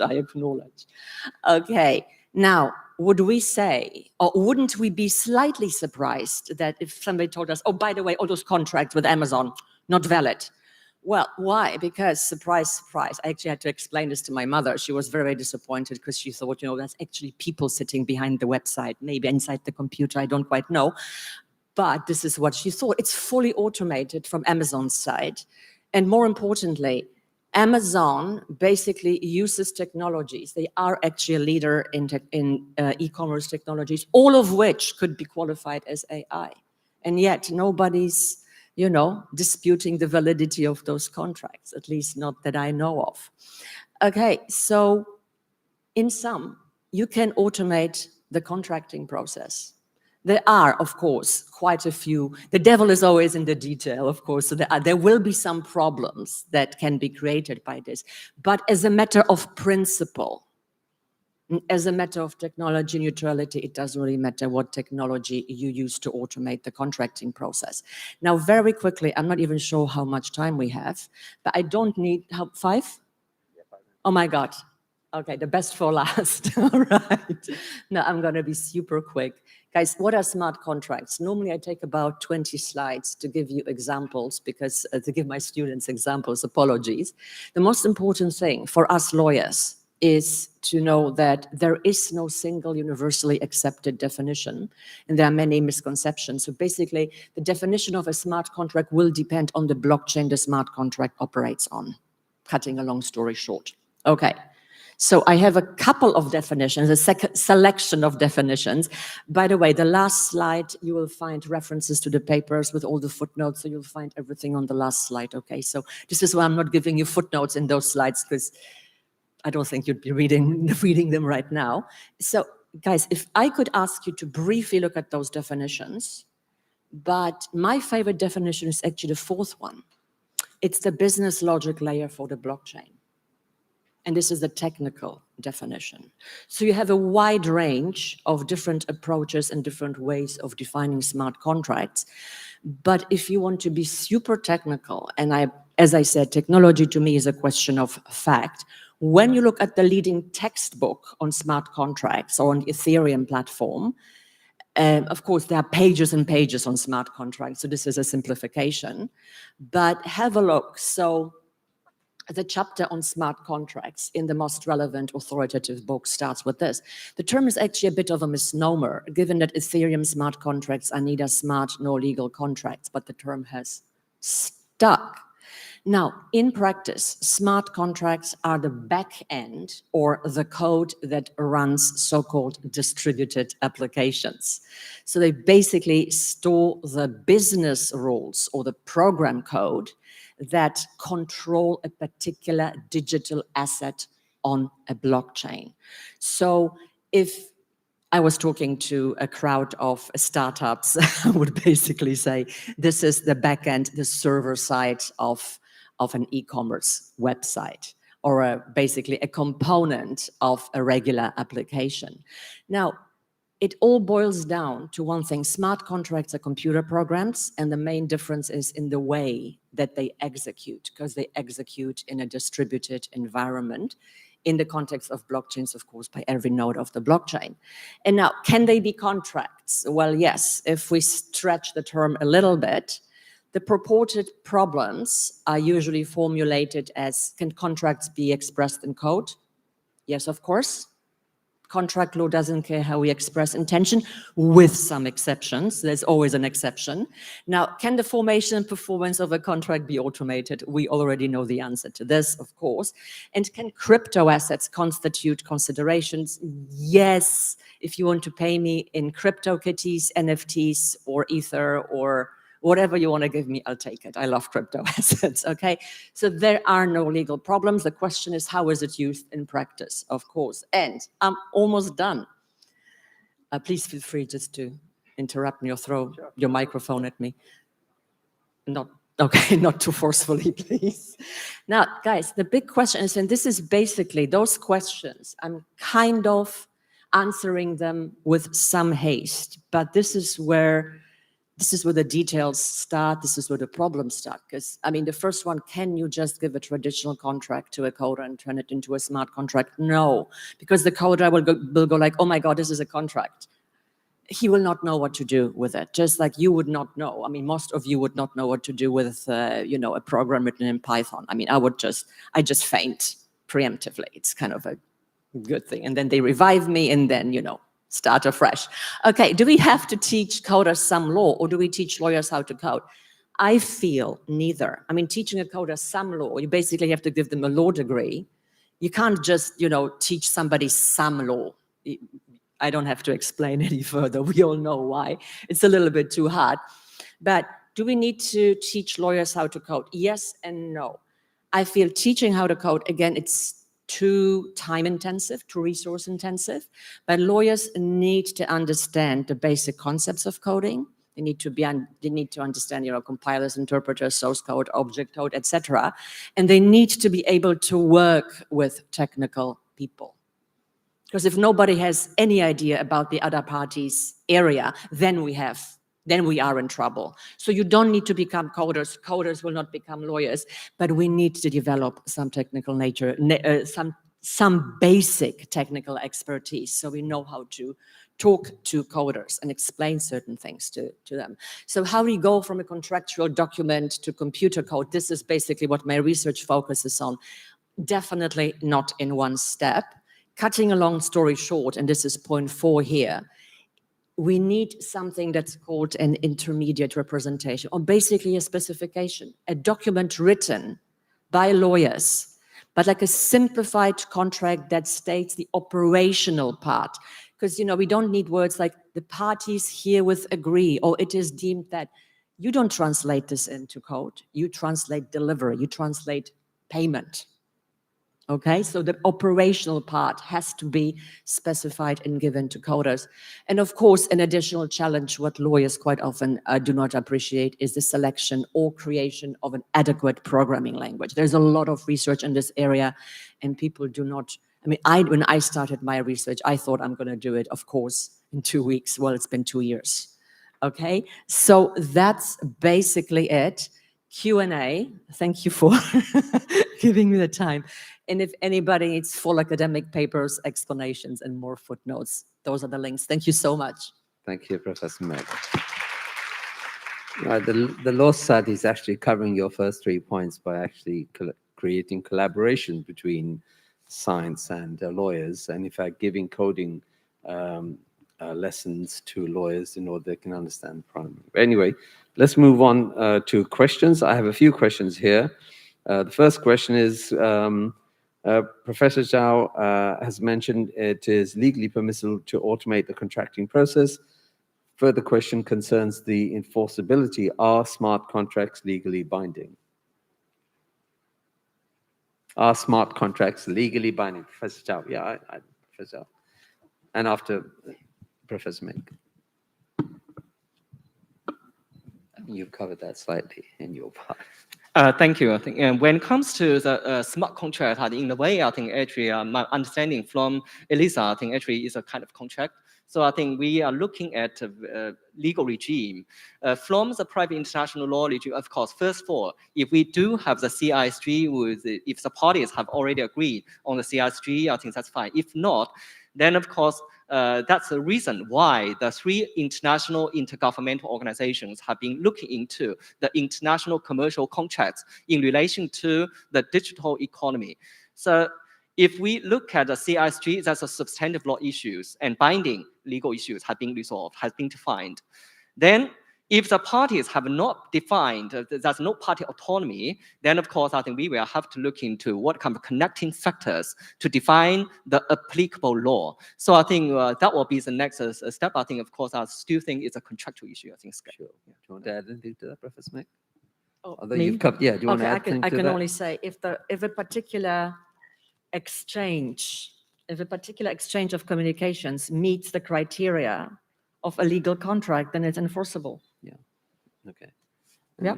You could even have protocols before that, like Yeah, you do. absolutely. Amazon, So if you can express your statements in code, but remember, expression and substance and actual agreement are 2 different things. But I don't think it's my area. It would be you.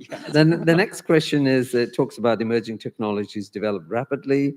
There's an increasing concern that governments, international organizations react too slowly to these technologies and their effects. In the panel's opinion, how quickly do governments, international organizations need to respond to the emerging technologies in order for this response to be considered to be in good time? And how can they speed up their responses? Perhaps Alexander, I can ask you to address this question because it talks about other international organizations and the speed with which you react. Well, certainly I'll be the first to say how speedy the United Nations is when it comes to developing legal rules. So I don't know, I can't agree with the premise of the question clearly, but all jokes aside, I think the one thing that is important, really from my perspective, is that we develop rules that serve the test of time. And in particular, that's why I think it's very important to focus on the technology neutrality that we've heard from the panel, and to ensure that rules are developed that are, dare I use the term, future-proof. And really, before embarking on looking into new rules, we need to really assess, and this is why I pick up what Professor Mick was saying, we need to look at what's actually being used. How does whatever we have at the moment apply, and where are the gaps? And that's why you'll see with something like with UNCITRAL, you have this staged approach. You have the let's explore this, and let's bring it to an intergovernmental forum and our proposal on AI and automation in contracting, that's indeed where we're now. So next year we'll have the working group 4 on electronic commerce that Professor Zhao mentioned, which will actually look into this proposal in more detail. And of course, the pandemic has made it much more challenging to have these intergovernmental meetings. Having 6-way interpretation in a digital on the digital platform is quite difficult. But if I can also quickly go back to the first question on smart contract validity, I would also one thing that we're very mindful of is that in addition to the definitions that Professor Mick gave, there's also smart contracts have they're seen as also not only embodying the contract in terms of code, which I would agree. I mean, that's just a data representation, and therefore it is already covered by existing UNCITRAL text that gives legal recognition to the representation of contractual terms as data messages. But people also see smart contracts as the automated entering into of contracts. And it's there which, while on one hand, personally, I see that there's a lot that's already been done, a lot that's covered by existing contractual doctrine. There is some scope for us to look into questions of who actually can an action be attributed to, and questions about whether, in view of the specific nature of an environment where there is no direct human involvement, whether there might be some scope to look into other questions. But again, not so much legal validity, but more about legal rules that are applying. Thank you so much, Alexander. So that's the end of our session. Thank you very much. Thank you, Alexander. Thank you, Professor Dao. Thank you, Professor Mick. Thank you very much. Please cast your hand. Thank you very much. So to our speaker online and also our moderator and speakers on site, please stay for a quick virtual photo taking. So everyone, please look at our camera at the far back in the center, and also our speaker online, please look at your camera as well. So put your smile on. 3, 2, 1. Thank you very much. Let's give them a big round of applause. Thank you so much for the inspiring sharing. Thank you, and you may now return to your seat. So I hope everybody enjoy our morning session, and now we'll have our lunch break. So enjoy your meal wherever you are, and we'll see you back here at 2:25. As for the online participants, please log in again to the conference before 2:25 as well. So see you later. Enjoy your meal.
Thank you.